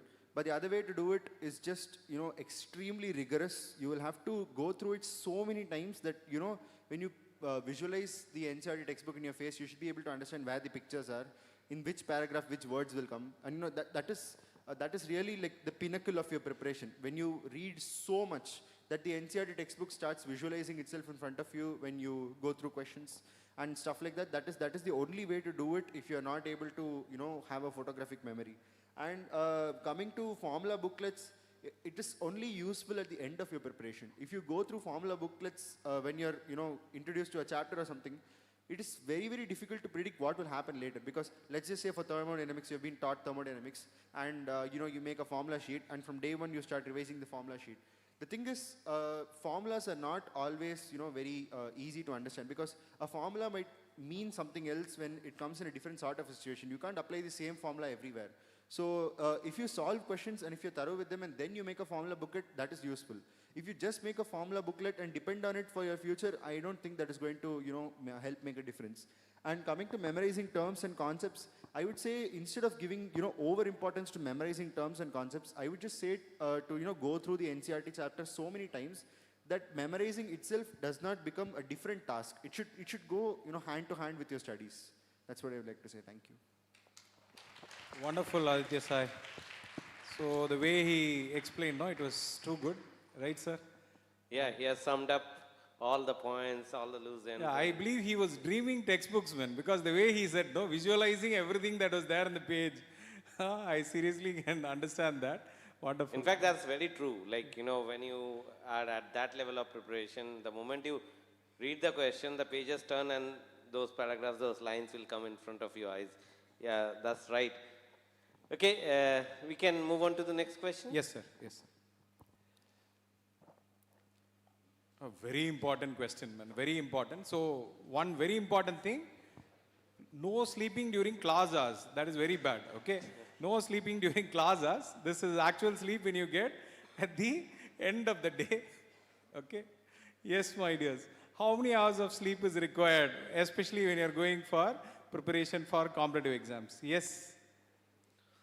So I would say at least 8 hours of sleep is required, because if you haven't had a proper sleep, the next day you would not be able to understand anything in the class, even though you're not sleeping in the class.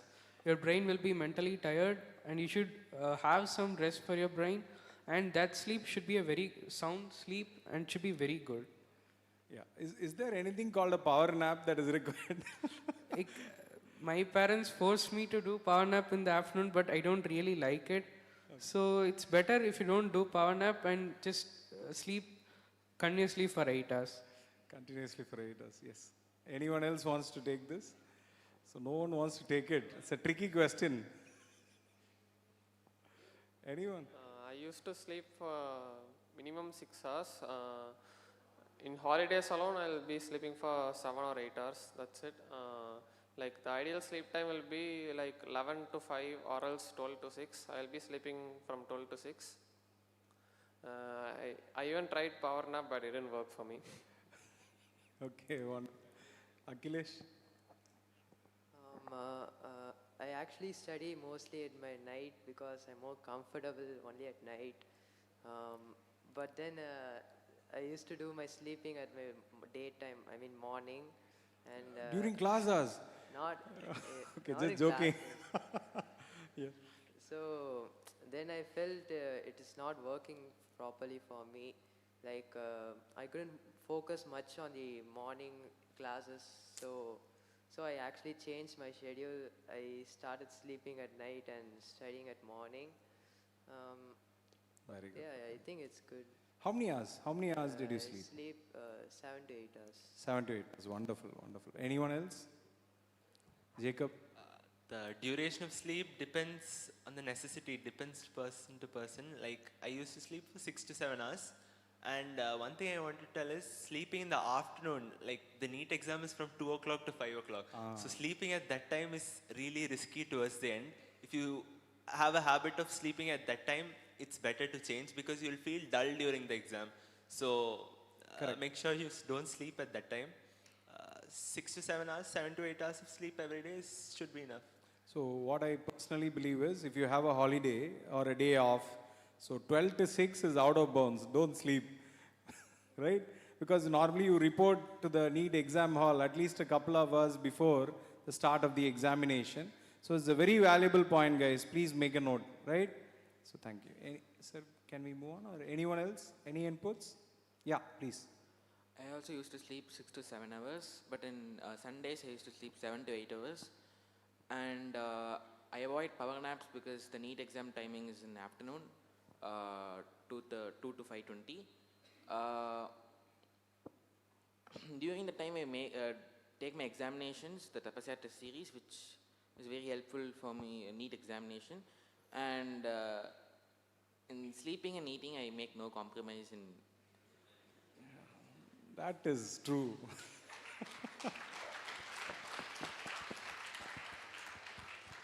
Okay, we can move to the next question. Yes, sir, PRB, sir. How to prepare for NEET during pre-board and board examination? Yeah, especially this I want to also add that, see, when you study in 11th, you don't have much pressure of performing in annual exam. You fully focus on NEET. But when you come to 12th standard, one thing is you have to maintain the continuity of 11th topics for NEET. And for board exam, you need to prepare 12th portions as well as NEET.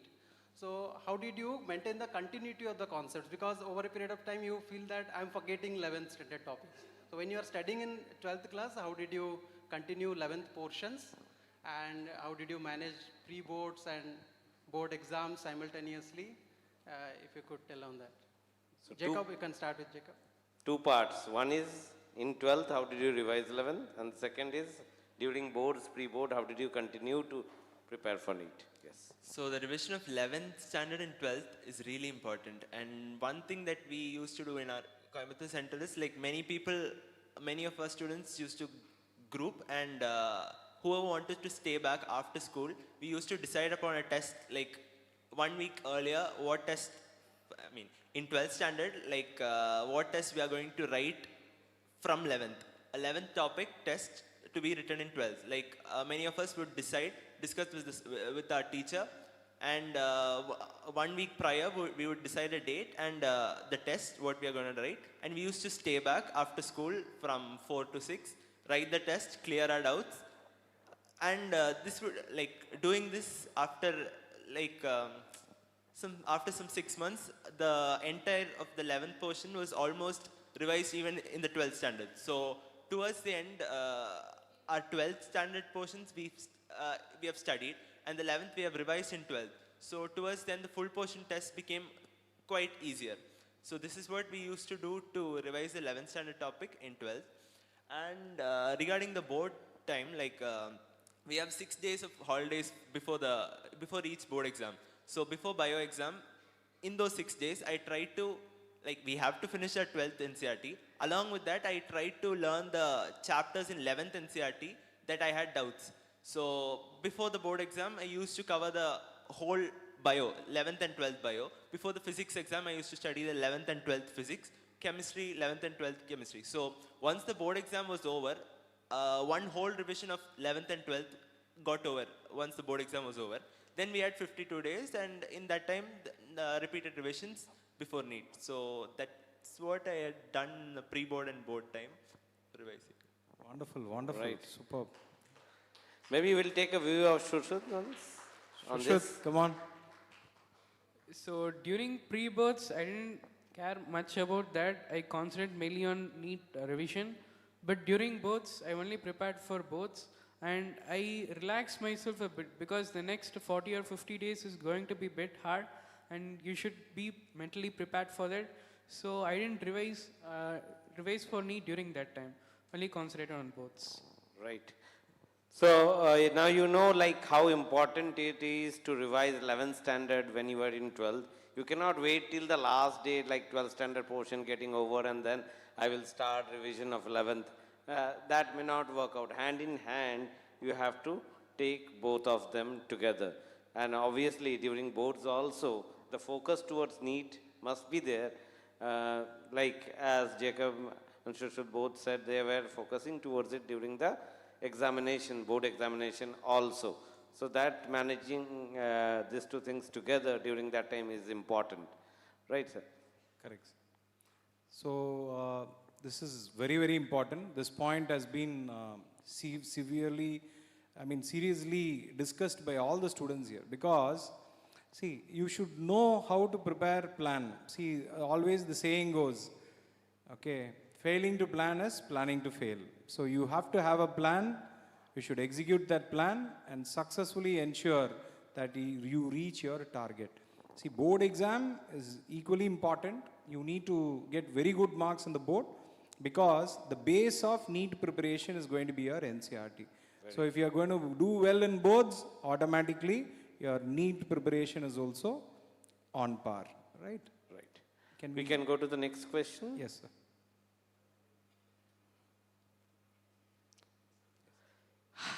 Okay. How to avoid distractions and ensure more focus on NEET. Now, this is one concern of parents also, like, children are getting distracted. What should I do? How to avoid those things, isn't it? So, who would like to answer this? Okay. Yes, Aditya, sir. The one who has had maximum distractions will answer this. You had maximum distraction? A lot. Okay. Come on. Distractions usually they are the maximum during the beginning of 11th, okay? Because we have made the transition from 10th to 11th and we are not still, comfortable with it. This is when distractions are maximum. I know a lot of people, my friends, I know a lot of people who are not my friends, all those people who came from 10th to 11th, which, gave in to their distractions. I would say the best way to have a precautionary measure to avoid distractions is to make yourself more busy. This is actually a twofold thing because you yourself can't do it. You need the help of your parents as well. I would say once you come back from school, if you have classes, FITGI classes, you can go for them, or else you can sit and solve questions, or else you can do something productive towards studies. And I would recommend not getting too much into your phone or your electronic devices because you see, I can't advise too much on this because I myself have done that. I was involved a lot with phone, with basically the internet, because we are not restricted anymore to the internet. It's not like we don't have a PC or a laptop or a phone at our house. The only thing which you must have to prevent yourself from giving in is a little bit of fear. A little bit of fear is very important because when you binge some series on like Netflix or Amazon Prime, or you go on YouTube shorts for too long, there should be a realization in your mind which says, okay, fine, have I been doing this for too long? That is the thing which will help you pull you back. If you don't have it, I would say better develop it because it's going to help you in the long run. And I would say, even to the parents, I would say, please encourage your kids to not use their phone during meals or when you're together, when there is time for family. I would tell you to avoid your phone and tell your kids also to avoid their phone or any electronic device, because that kind of a distraction, like a family time, it's needed. Family time is not a distraction. It is needed for the guy to relax and feel de-stressed. So distraction maximum, you could think, I'm missing out on my friends, I'm not hanging out with them long enough, what would happen if I lose them? It's not going to happen because even your friends are in the same situation as you. They are also preparing for NEET. I would say find a friend group which is more serious towards NEET preparation, because if they're not, then you're going to be pulled down along with them. So I would say find good friends. Have a nagging thought in your mind which says, enough, we have to go back. And stuff like this is enough to keep you away from distractions, because when you begin 12th, obviously everyone will get serious because 12th is, a little bit more serious for some reason. And at the end of 12th, I would say, just stop everything at once. Force yourself to, if you're not able to, give your devices to your parents, and please don't, like say, please give me for 1 hour, like just today, please. I didn't see it for the past 1 week. Nothing of that sort. You have to restrict yourself. Otherwise, it's not going to end up well. That is the only thing which I can say. Wonderful, wonderful. Adya That's well Sarvata. said. See, one thought, like, when I was also a student, I remember, at that time we did not have phone and not much of a TV, but, when I read something, I'm studying something, say, I'm studying about pulley. Suddenly I start imagining there is a well and I'm drawing water from well, and my thoughts go around and like, what happened in the school and this. So I'm staring at the books, but I'm not reading. Blank thoughts or random thoughts. I hope this have happened to you also. And it's a common thing that happens to students. So in such cases, how did you come back, or what did you do to stop such things? Any one of you experience that? Yes, sir. So during those time, I would think of my friends. Like my friends would be studying this, so I should also be studying that. If I don't study, they will go ahead of me and they'll get more marks. So I'll think of that, and that's the best way to come out of it. That's wonderful, wonderful, wonderful. So it's basically a competition. Competition. Correct? So competitive spirit counts. And one more small thing. See, my input to all the young minds who are sitting here. See, finally, you have to motivate yourself. It is your life. It is your dream. You guys want to become doctors, right? It is finally your life. It is your dream. So you're not doing it for the sake of other people. First, primarily, you're doing it for yourself. So this thought must be ringing always. Otherwise, what is the necessity to compete, right? So this part is very important. Yes, sir? Anyone else? Jacob? Yeah. Sir, we'll move on to the next one. So I think these are the results. So these are the questions and these are the results of our NEET 2023. Right, we took only 130 students, and you can see 127 students qualified, 3 scored of 739 students. In fact, it's 40, we missed one. Scored students above 600.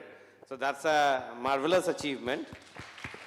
I congratulate all the achievers who are present here and could not be present here, and also the teachers who have driven such wonderful result.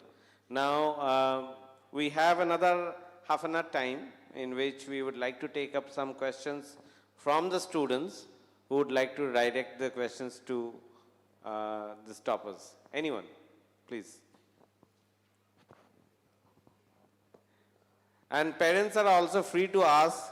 I can see, like, some of like their parents are over here. They also have gone through certain experiences during this time.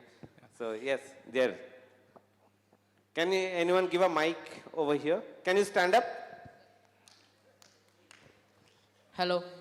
Sir, how can parents help students while preparing for NEET? Anyone? How? Can parents help students while preparing NEET? So this question is for the parent. I would ask anyone over here. Any parent of toppers? Any parent would like to answer?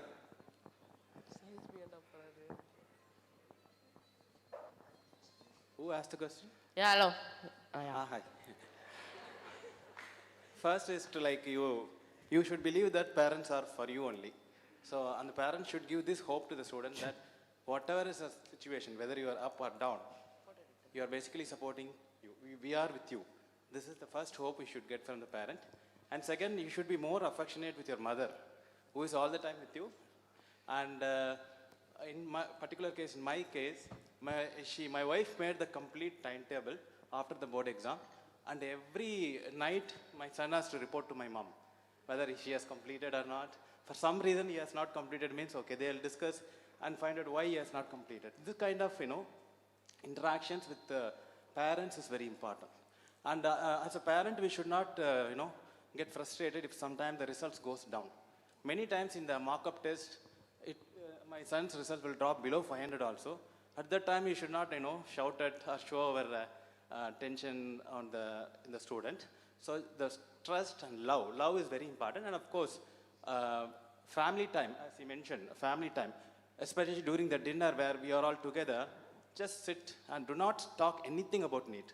Do not talk anything about subject.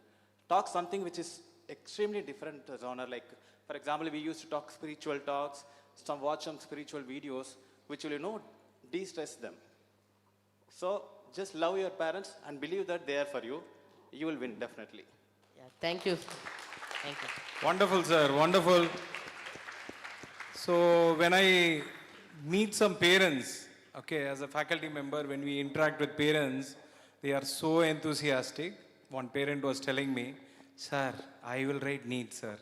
So enthusiastic. I will go, sir. I will hit, sir. I will hit, sir. So sometimes, we see that enthusiasm. Okay, it is like an infection, a positive infection or a positive attitude that enforces on the ward also. So when the parent is very enthusiastic, automatically the ward also becomes enthusiastic. Wonderful, sir. Thank you, sir. Right. We have a student over there. Okay, so Yeah, you can tell your name also, so that. okay, I'm Ashmit. I have just two questions. There are things to do which are important, and there are things not to do which are also important. I guess you would have all faced it now during the vague end of preparations. What are the things you are not supposed to do, and you must have broken some taboos during preparation. What are those taboos, and how have you overcome them? Okay. Things that you are not supposed to do. Who will answer this?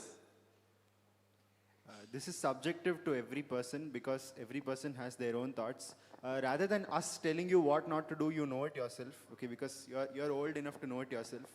You don't. If you need someone, it is probably an adult whom you need because we too are also of almost the same age as you, and you have to know it yourself. You know certain things. When you do it, you know because your mind says it's wrong.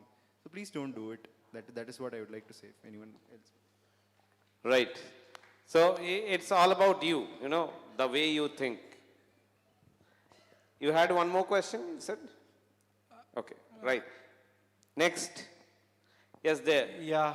Can you stand up? Those who Yeah, are please. asking, please stand up. It would be easier for others to locate you.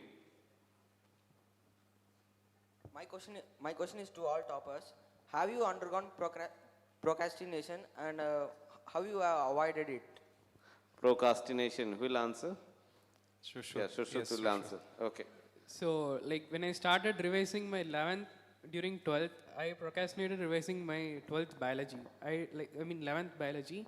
I revised 11th physics and chemistry, and I have regretted it during the revision phase. So, but physics and chemistry were strong during revision. So to avoid procrastination, think about the after effects. What if you don't do it now? Think about how you will struggle if you have not done it now. Think about that, then I'm sure that you will not do it. Right. So, again, it's how you think and how you decide. See, self-realization is very important. That when I'm doing something, what is my end goal? That planning. The moment you plan, probably if you plan well, your procrastination thing will go down, right? So this is one thing. Anyone else wants to answer the same question? Okay, fine. Next. Any more questions, guys? Yes, there. Yeah. Our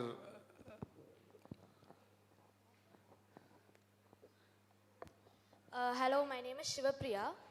My doubt is, did you guys take part in the cultural activities in the schools? Yeah, this is a very important Right. question, man. Many Very good. people, their hands are itching. Okay, come on. This is a wonderful question. Look, I don't know about MVM, but I am from a different school, and in my school, they just straight up denied us the permission to participate in activities. They told, look, you're studying for NEET, don't think about activities you can do in your college. And of course, because there they won't deny you, they won't say you're like studying for MBBS, you can't do cultural activities, no one says that. You have to procrastinate with these kind of things. That's what I would like to say. Think about activities which you would do later on, not right now during your preparation.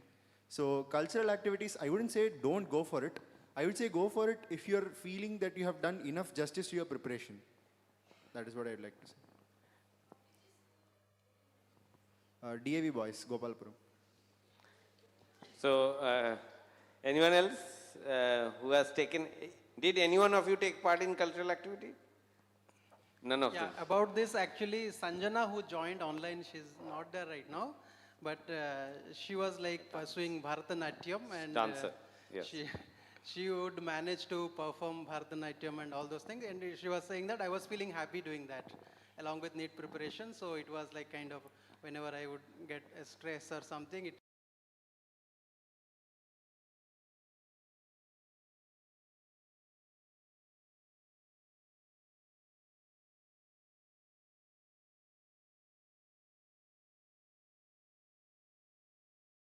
Other activities in Fiji that happens, or in your school also it might happen. So participating in those activities is not bad. But as long as it does not affect your preparation for NEET, your primary focus is the examination, the competitive exam, and getting a good rank in NEET. So without compromising that, yes, if you participate, there is no harm to it. Okay, next. Yeah. Yes, there. Hi, my name is Siddharth. So my question is that when you're preparing for 3 subjects, you tend to, lose concentration on one subject because you might feel you're more weaker in a subject and you would practice that for more time. So how do you manage to, have an equal grasp on all 3 subjects so that you can score high marks during the exams? It's true that you have to give more time to the subject you're weak, but that doesn't mean that you totally ignore the other subject. If you only focus on one subject, obviously your confidence in the other subject and your marks in the other subject will gradually decrease. So if you're not clear in physics, stress on physics, but make sure that you give time to the other subject. Like you can plan your schedule as per your requirements. If you're studying for 5 years, if you are weak in physics, spend more time on physics, but give time for bio and chemistry along with that. So planning this schedule properly would help it. Thank you. Yes, there. Next question. This. Hi, my name is Shiva. Even though if we are 100% sure on the questions and answers, as soon as we enter the exam hall, we'll be scared, right?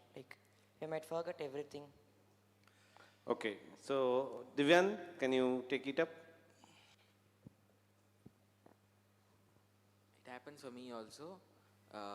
In my tapasya tests, even though I know the question 100% and I know the formula, I revised the formula many times, I tend to make mistakes in that question. But test analysis is very important.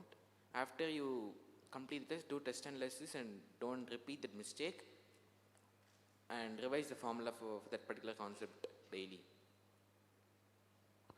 At early morning, revising formulas worked out for me. So what he means is practice makes perfection. So you have to keep practicing. It is normal in case many times, okay, when you look at the paper, you get petrified. So that is always normal. So you just do some deep breathing, okay, and just start it. Yeah. Yes, Akhilesh, your inputs. Okay, so it happened me even in my NEET exam as well. When I am sure of one thing, but I'm not able to put the right answer. So what I'm saying is, do as much as test as possible and do test analysis immediately after it and recognize what went wrong and where went wrong, and for the next test, remember what you did for the last test or the previous test. So by doing this, try to remember your mistakes as well. Like I did this mistake, I shouldn't do this test. So make it a goal. Mark doesn't matter, but without doing a mistake, you are solving a paper. That's important. Very good, very good. Okay, I think your doubt is clear. Right, yes, there. Your name first. Hi, I'm Prabhu. So my question is, what keeps you driving towards your goals? Is it the reward or is it something else? Who wants to take it? The reward is one of the things, but it is not the only thing. Let me tell you, if you keep thinking of the end, you will never get there. So let me tell you one thing, enjoy the process. Don't think of the end. Don't think of the beginning, don't think of the end. Enjoy the process. As long as you enjoy the process, I think you should be able to keep going. Very good. So that's the key of being happy. I have one more question. If you became a NEET aspirant again, what are some things that you would like to do differently? Yes. Your mistakes, what you would like to change. So I did this one mistake, which is not giving so much of importance to biology in 11th standard. I should have concentrated more on 11th biology, which is actually difficult than 12th biology. So revise your 11th biology, show much more emphasis on 11th biology, I would say. Very good, very good. Yeah. Even I would be concentrating more on 11th because most of the students who are writing NEET exam would have not studied 11th as much as we studied in the 12th. So I'll be concentrating more on biology and inorganic chemistry of 11th standard. So next time I'll be doing that. Very good, very good, very good. If I get a chance like this, then I would be concentrating on inorganic chemistry, the fact data, because in my chapter tests always lose the inorganic chemistry part only. So I would be concentrating on inorganic chemistry. For us, 11th was totally online, so we weren't able to utilize it more as we compare to offline. So if I get a chance, I would like to do my 11th once again and write more tests as possible. And yeah. Very good, very good. See, this is a very important point that has been addressed by all these toppers. See, what they are trying to imply is your 11th is equally important for you guys. Please remember, all the students who are currently in 11th class. See, I think this question was put forth by a 11th class student, correct? So all students who are in 11th, it's high time you begin. This is the time. Okay, right from day one, your focus should be on. Correct? You guys get it? Very good. Yes, Jacob. The same thing, 11th. And the thing in 11th was I didn't have the proper guidance. Everything was online. I was not able to approach people. I hesitated asking doubts. So because of all this, my concepts weren't clear in 11th. And hence I found it difficult to cope up with the tests and exams going. So if I had a chance to relive my NEET preparation journey, I would have focused more, I would have seek proper guidance on how to study in 11th. I would have asked doubts without any hesitation, as I did in 12th. I would have improved my preparation in 11th, that's it. Very good, very good.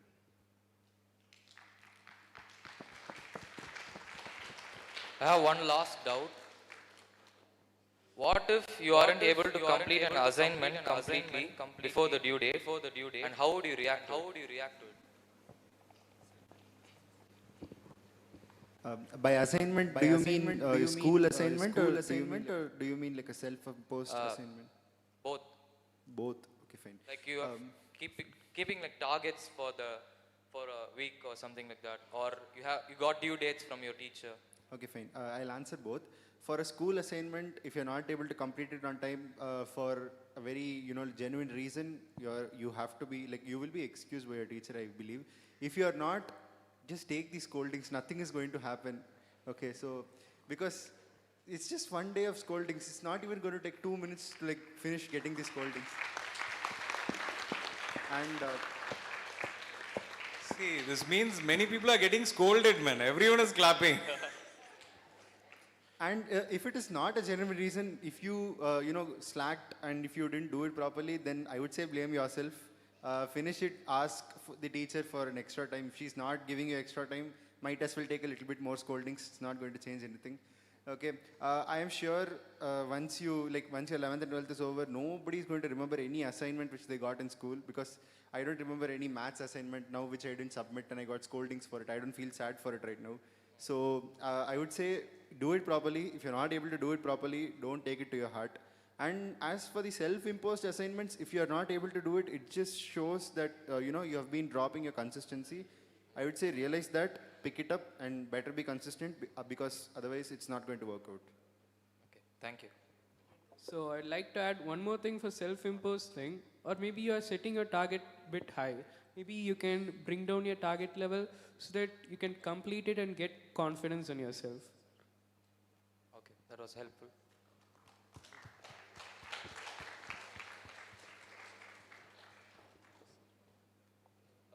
We are told that we're supposed to do daily revision. What exactly does daily revision mean?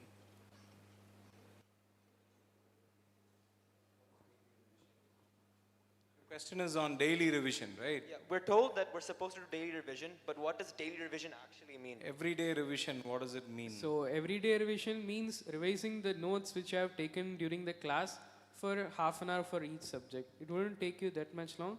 And going through NCERT for biology, the whole chapter. That's it. And formulas for physics. Okay, another question we received from online audiences, multiple, is like, how did you decide to take medicine? Like, you have, mostly in India, we have two options, engineering or medicine. Okay, even though we have lots of options, but these are the two mostly suggested. Okay, when you are in 8th, 9th or 10th, how did you decide to take NEET? Anyone can answer? Yes, toppers. I believe if you're in 11th or 12th, you can't change your decision. It's too late now. If you're in 11th, you may as well change it. But if you're at the end of 12th, it's very difficult. For the 8thers, 9thers or 10thers, I would say just, don't burden yourself by thinking that I have two options, JEE or NEET, or, like a third option or something else. I would just say study. Study what you want to study, and study, put your heart and soul into it and study. I'm sure that if you do this properly, if you study with interest, and if you like the subject, by the end of 10th, you will get an idea by yourself. There is no pressure on thinking about it when you're in 8th or 9th or 10th. I would just say study with your complete heart and soul. The answer will come to you, definitely. Very good, very good. So anyone else wants to take this? Yes, Shushruth.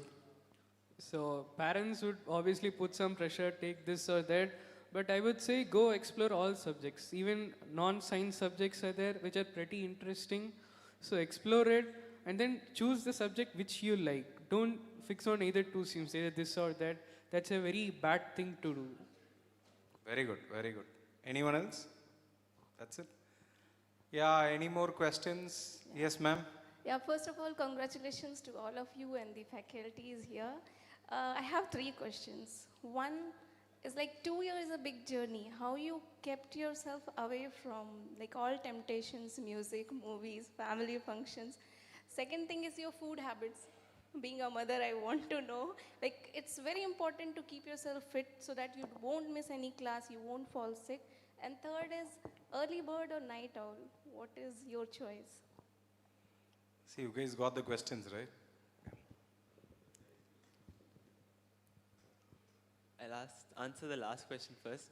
So early bird or night owl, it's a personal decision, like what suits the best. I tried learning at night, but I couldn't. I fell asleep always. So I shifted my schedule, started waking up at 5 o'clock and turned into an early riser because it helped me. So decide which is more comfortable for you and you can choose that. The food habits or focusing towards your goal. Just if you should choose this stream only if you really want to become a doctor, and if you really want to become a doctor, you will have that self-realization in you, and that will always tune you to your goal. So regarding food habits, towards the end, it's risky to take junk food or hotel food because the last 1 month of preparation, even 5 days of sickness could cost a lot. So eating healthy food, at least in the last month or last 2 months before NEET, would really help it. And very good, very good. So regarding the distractions, like it's better not to restrict everything. Like you don't go to movies or something. Watch a movie once a month and listen to some music, some songs.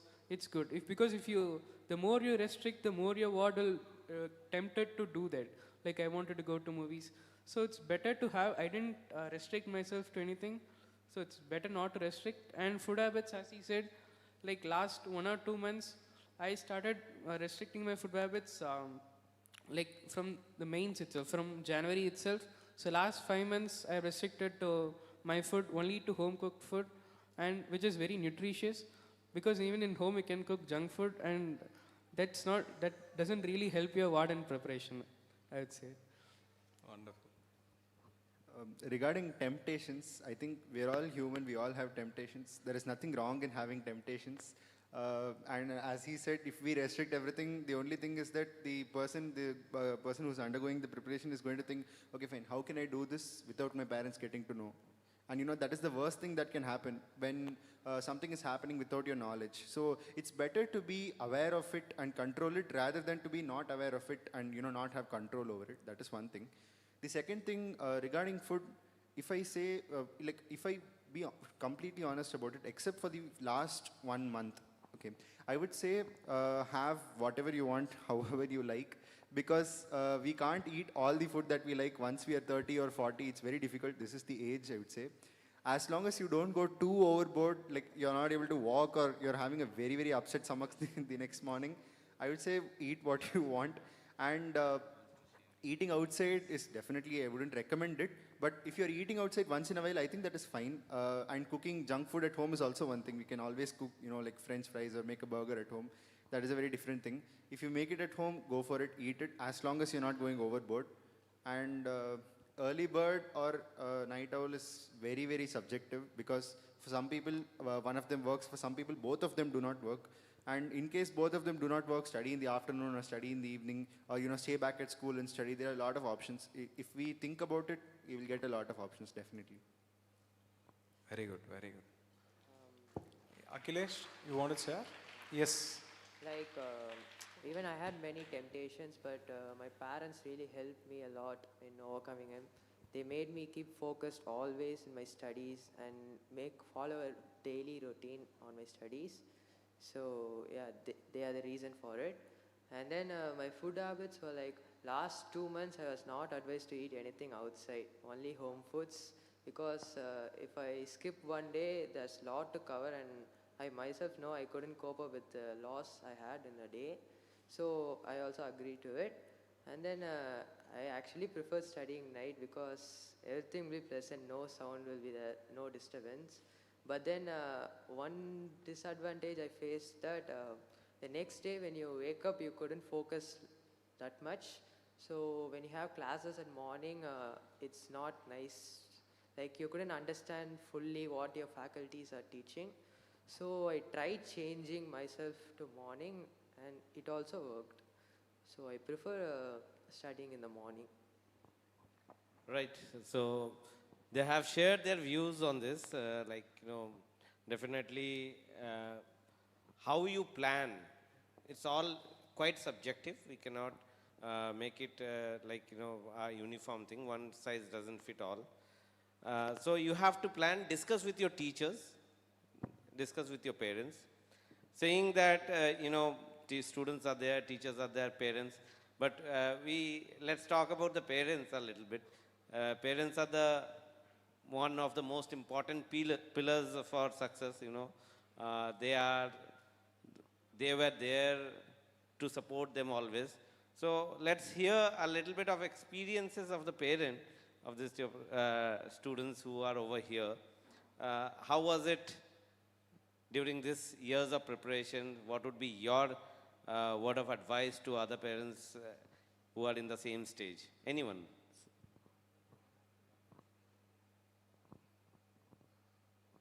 Ma'am? The question is the parents who are over here, how was their experience and what would they suggest? Hello, I'm Jacob's mother. Actually, I didn't have to do anything. We didn't have to do much because he was self-motivated. And about I think the distractions initially he had in the 11th standard, a bit of YouTube, and he was distracted with that. But he only realized that, and after that there was no problem. And about supporting him, what we did was we had to cut off many of the family functions. One of us was there with him all the time. That was one thing which we did. And we were all movie buffs. We cut our movies. And he was also a movie buff. The last a movie he watched was Pathan, I think. That was a sort of encouragement like this. And he only self-restricted. And he motivated us more than we motivated him. He was dedicated. We didn't have much to do. And we had a whole bunch of relatives, grandparents who were helping him, praying for him. And that's it. And we didn't nag him much. Okay, that's it. Thank you.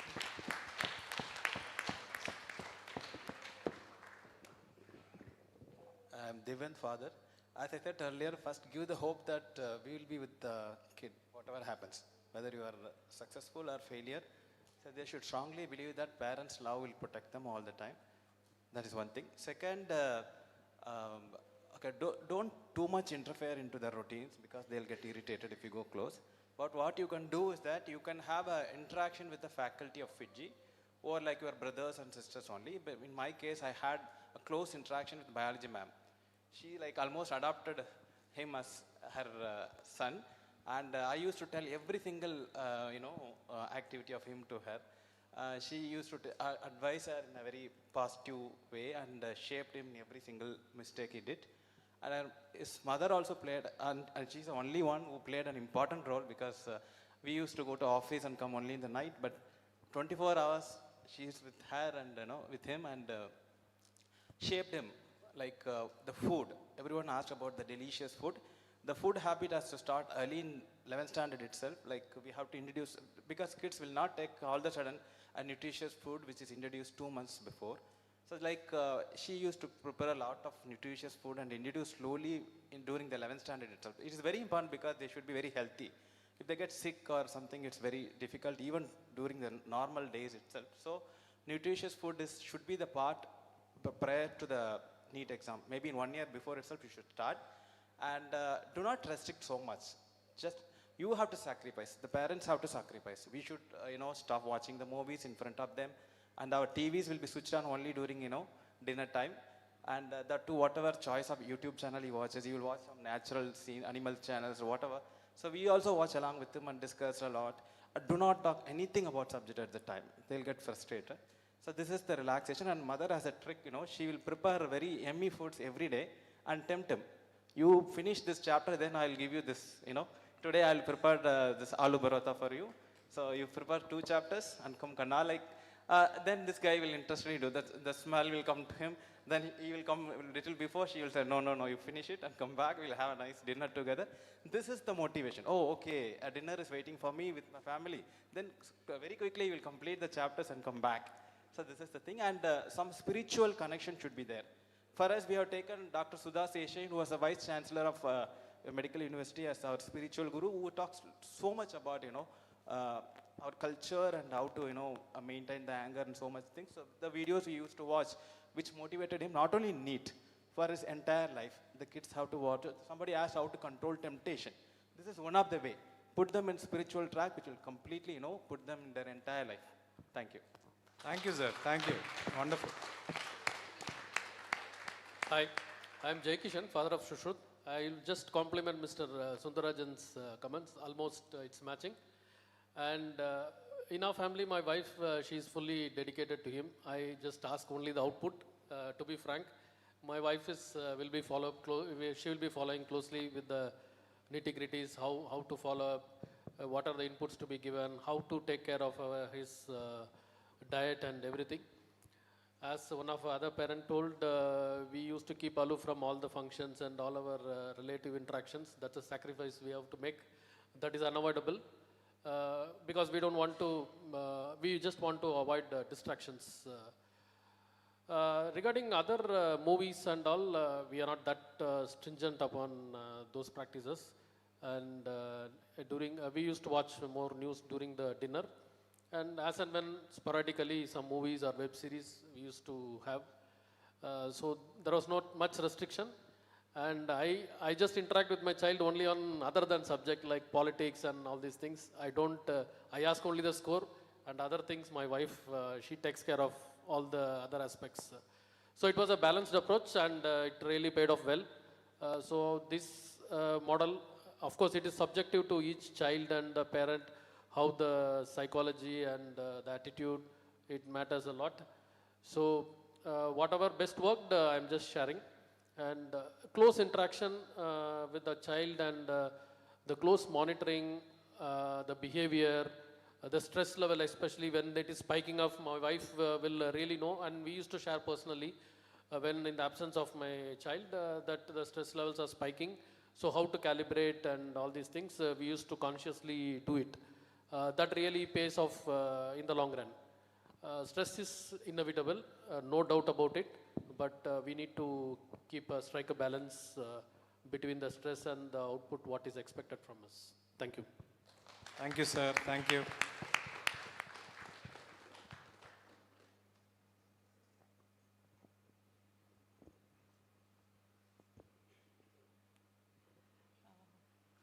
Hello everyone, I'm Aditya Saivatal's mother. Actually, to say the truth, we never went back of him for anything. We only went back of him, completely gave emotional support to him. And regarding movies and other things, he was totally disinterested. Only we were interested in movies. So that problem was ruled out. And secondly, regarding food, he totally sticked on to the home food which I made. And whatever he made, whatever he liked, I went through his way. Always we went through his way, especially the last 2-3 months, we went through his way for his success silently.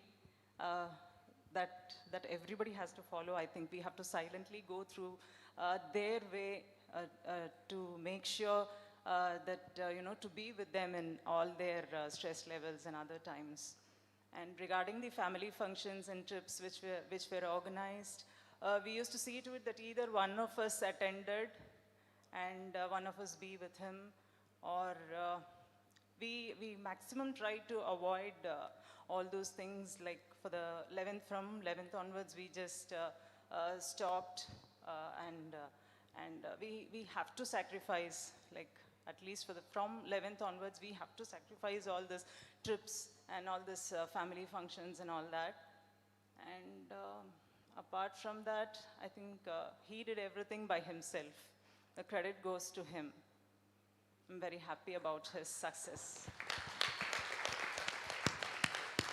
Thank you, ma'am. Wonderful words. Thank you.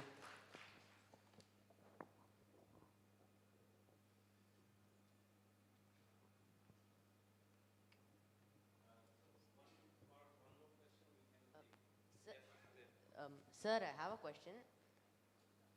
Does being a backbencher and not focusing on studies early cause a disadvantage in NEET? I think I can relate to that. I was a backbencher the whole time. You can ask any faculty. Even they forced me to come and sit in the front, especially CHP sir.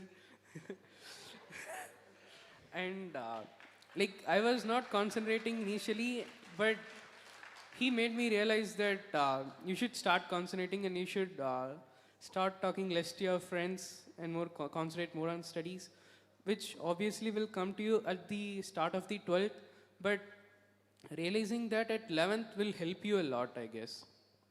So even being a backbencher, you can succeed. That's a myth that backbenchers don't succeed. If you know the Cartesian plane, you would know that every point is different. It's the same thing in the class also. It's not like this bench is bad or this bench is good for studying, okay? Because it's just a bench, okay? And I would say if you're interested in studies, you can sit wherever you want and perform the same way. But if you're not interested in studies, I would suggest you come forward and you make yourself more interested, because otherwise it is going to be a little bit difficult.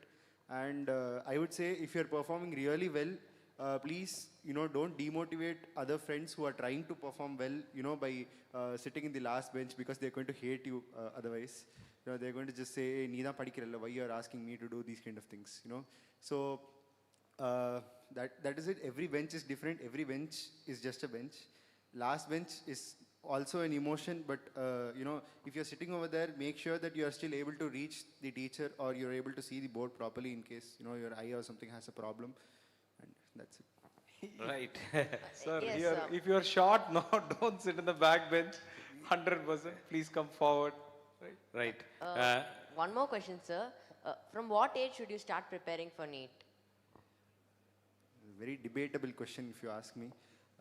Many people start from the age of first standard nowadays. Yeah, previous life also, some people start, from social. So when the kid starts talking, no, me doctor, that is the two words. Okay, me doctor, that's it. Whether that makes sense or not. Okay, being in all seriousness, your actual preparation starts only from 11th or 12th. Even if you say, I'm a 9th standard, okay, I'm going to prepare for NEET, it doesn't really mean anything, because your mind does not, cope up with it at that time, because you don't have enough experience. Because in 9th, you might say, see, I want to become a doctor. In 7th, you might have told, I want to become a lawyer. In 5th, you would have told, I want to become an ice cream seller, something like that. A lot of things. Kids think differently, a little bit grown-up kids think differently, and adult thinks differently. So your real preparation starts in 11th, and if you're not able to understand, what you want to do, even when, you've finished your 10th or something, I would suggest you look at the subjects which you like, look at what scope is there in those subjects, and, decide at that point of time. I wouldn't ask any of the children present over here or the parents to put pressure on their children who are really young, because that is not going to lead to anything. I've seen a lot of people put so much pressure on their kids and them not being able to cope up with the pressure, and they ultimately fail. And that is a very, that is a disaster. So please don't. Start when you're comfortable and go through with it at your own pace. Thank you. Very good, very good. Right, well said. One last question we'll take. Yes, can you give the mic over here to ma'am?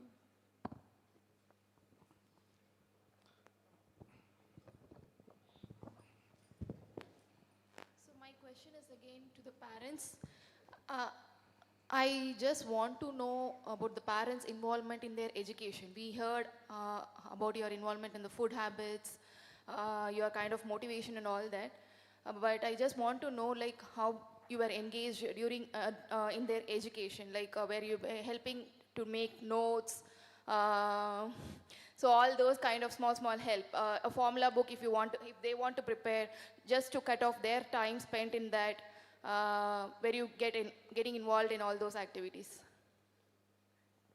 When we are taking credit in their success, I just want to know, like, what is the kind of involvement we made for their education, just that time. Yeah, the journey should start early. Like you should not, act in the 11th standard and 12th standard to your kid that you are showing care. The journey should start at least when they're entering 7th standard itself. And the basic concepts you should send to Fiji Udaya program, something is there. So for fundamental understanding, it's like they're raw clay. So you can decide whether they want to become a doctor or JE in later when they enter 10th. But in the early age, when your kid is in 7th standard, you ensure that they're thorough with the basic concept of maths and science. That is one thing you should ensure. For that, you should slowly give them the habit of doing extra works.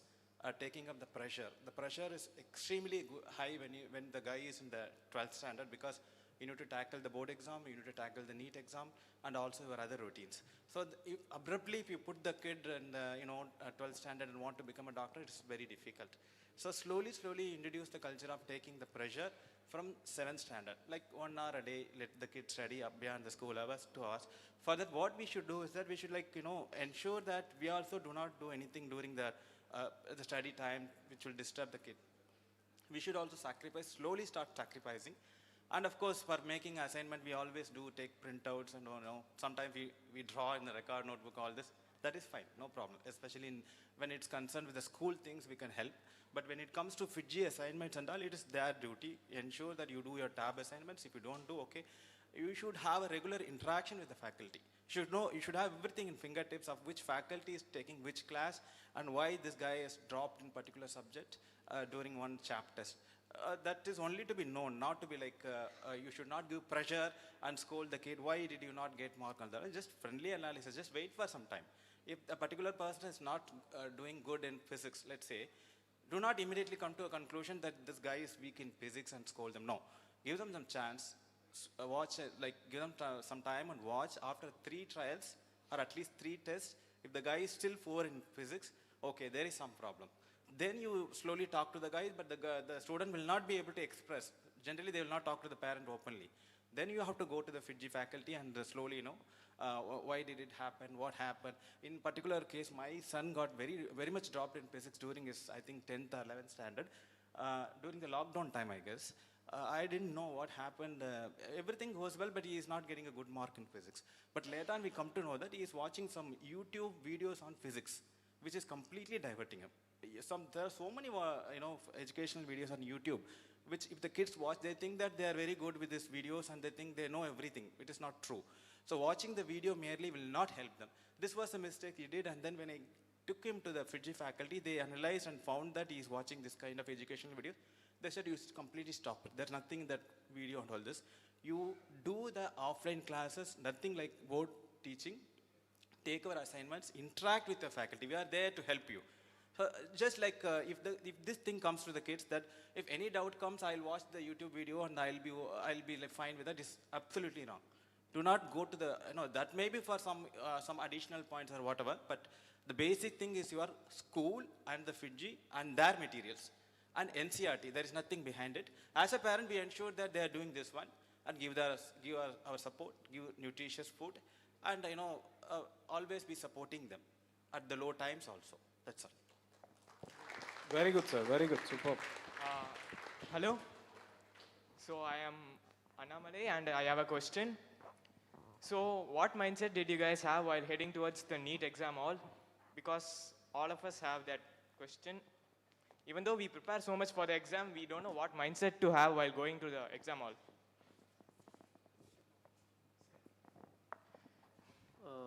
There wasn't much pressure and all. When you're going to the exam hall, it will be highly crowded. Many people will be there. If you can discuss with your friends and get to know if any of your friends are coming there. So you can meet up and just simply talk. That's all. Don't talk about what you studied and all. Just talk this random stuff, and the rooms will be highly spacious, so you won't feel any problem and all. So the invigilators may be strict or may not be strict, so it depends on that. Other than that, you won't get any problems during the exam. Yeah. Thank you.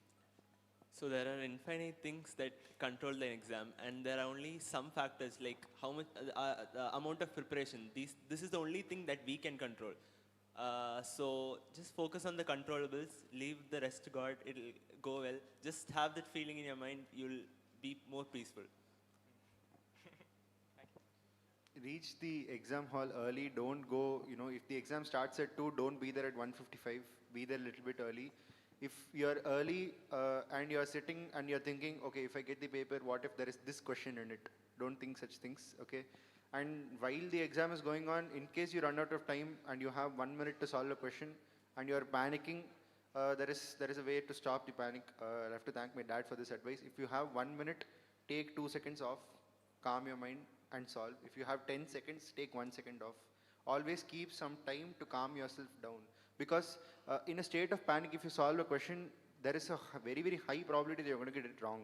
But if you have less time to solve, but you're calm, but the probability of you getting it correct is going to increase. Even if you don't know the concept and you want to take a calculated guess, if you have a calm state of mind, it will help you make a proper guess instead of going for some other wrong option. And another question for Divya and Tanna. So how many test series did you do before going to the NEET exam?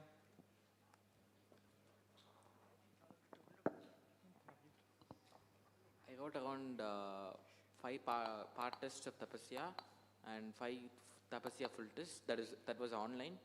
But even though it was online, I used OMR sheet for the marking. Then only I marked in the Google form because OMR sheet marking is very important for NEET. And also FMTS is offline, and I tried to out all FMTS, part test as well as full test.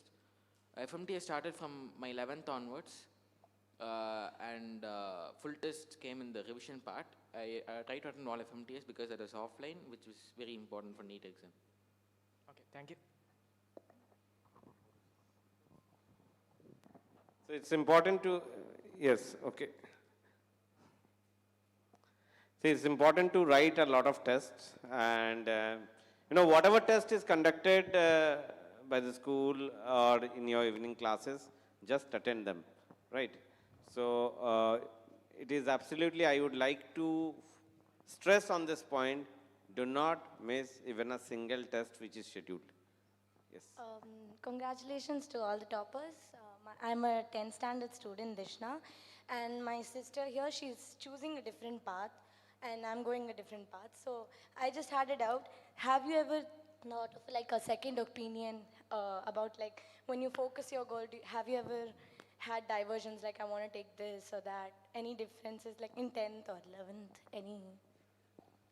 Not in a point of view of NEET, but I did have this kind of a thing when I wanted to switch from maths to psychology for my boards, because maths is very burdening, and you have to study a lot to get good marks in your board exam. But you see, when you solve questions in physics, especially when you come to 11th and 12th, you will need maths. Like I'm talking from this very specific point of view, just for an example.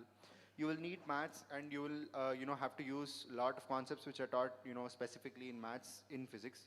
So I would say, if you ever think like I want to choose something else, and I don't want to do this, but I want to do the other thing, I would ask you to make a list of pros and cons, see what suits you. Never make the decision on your own. Okay, no one of us here is old enough to make any huge decision on our own. Consult with the elders, consult your teachers, consult people who have experience. That is the most important thing, because if you don't know about the subject and you want to study the subject, it's better to consult someone and then study the subject than to go and get stuck in it and like not being able to get marks in it. Or if you're not interested in it anymore, you can't change it back. So consult someone before making a big decision. Yes, and also did the teachers influence your decision in some or the other way? See, most of the teachers here at Fiji do not, influence anything. They give you everything and they let you decide. So I believe most of the teachers are very professional that way, because, they know that if you influence the child and if it ends up wrong, you are the one who will be, put to blame. So if you feel like any teacher is influencing you, please think about it yourself, because God has given everyone a brain, to think of it themselves.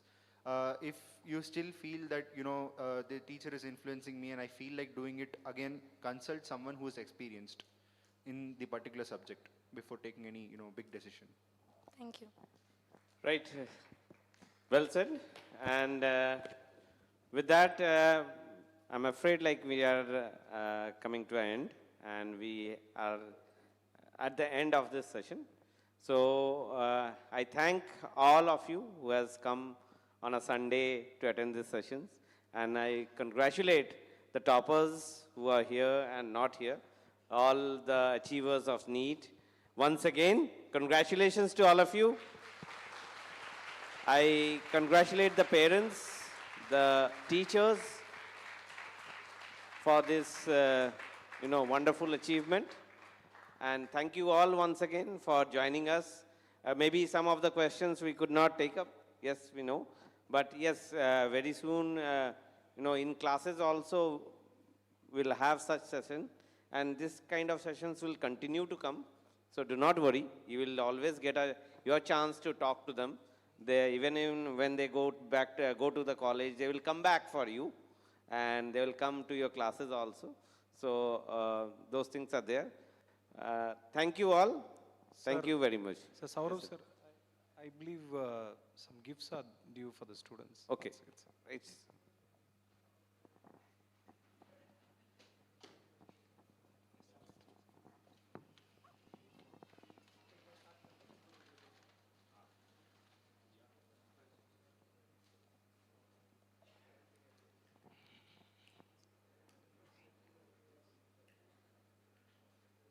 So we'll start. So on behalf of Fiji Medical, we congratulate once again all the students and small gifts from our part, right? So first I would request Saurav Mandal sir, our head of Fiji Medical, to please hand over the gift to Jacob Bivin. Yes, please, Saurav sir. Jacob Bivin, congratulations, my dear. Wonderful.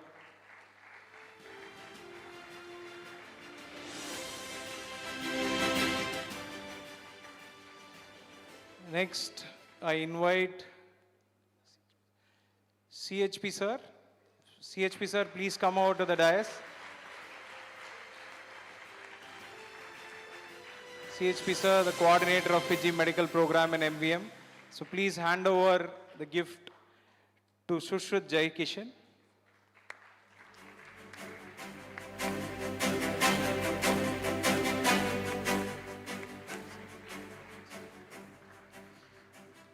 Next, I invite PRB sir to please hand over the gift to Aditya Sai Vittal. Please, Aditya Sai.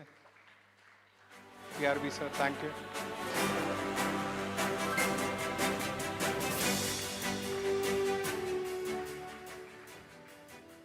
So next, I invite Saurav Mandal sir once again to hand over the gifts to Divyant. Congratulations, Divyant.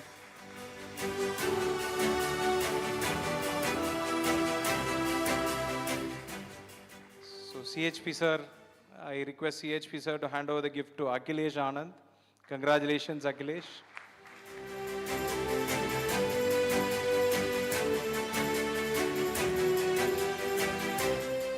And finally, I request PRB sir to please hand over the gift to Saravanan Karthik. Congratulations, Saravanan.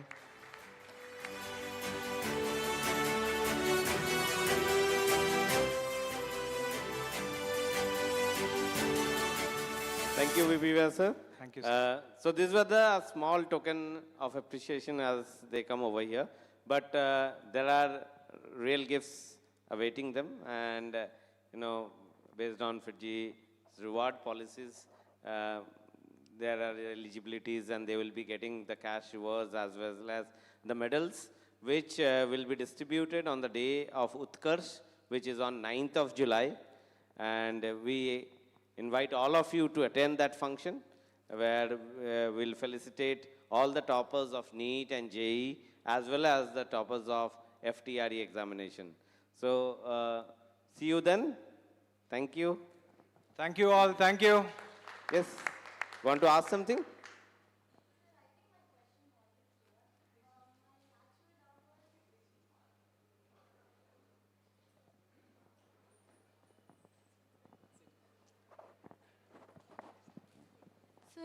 Sir, actually what I wanted to ask was the role model teacher, like BPVR sir, like he's the god of biology for all of us. Everyone knows physics faculties, chemistry faculties, all are gods for us in Fiji. So I just wanted to ask, in what way did they guide you towards this path? That was my question actually.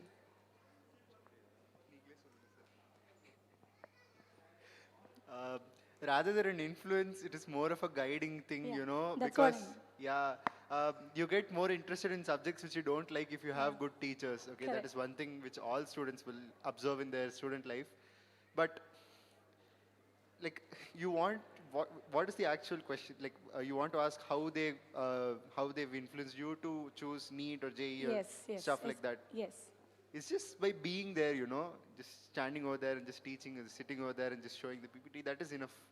That is inspiring enough, basically.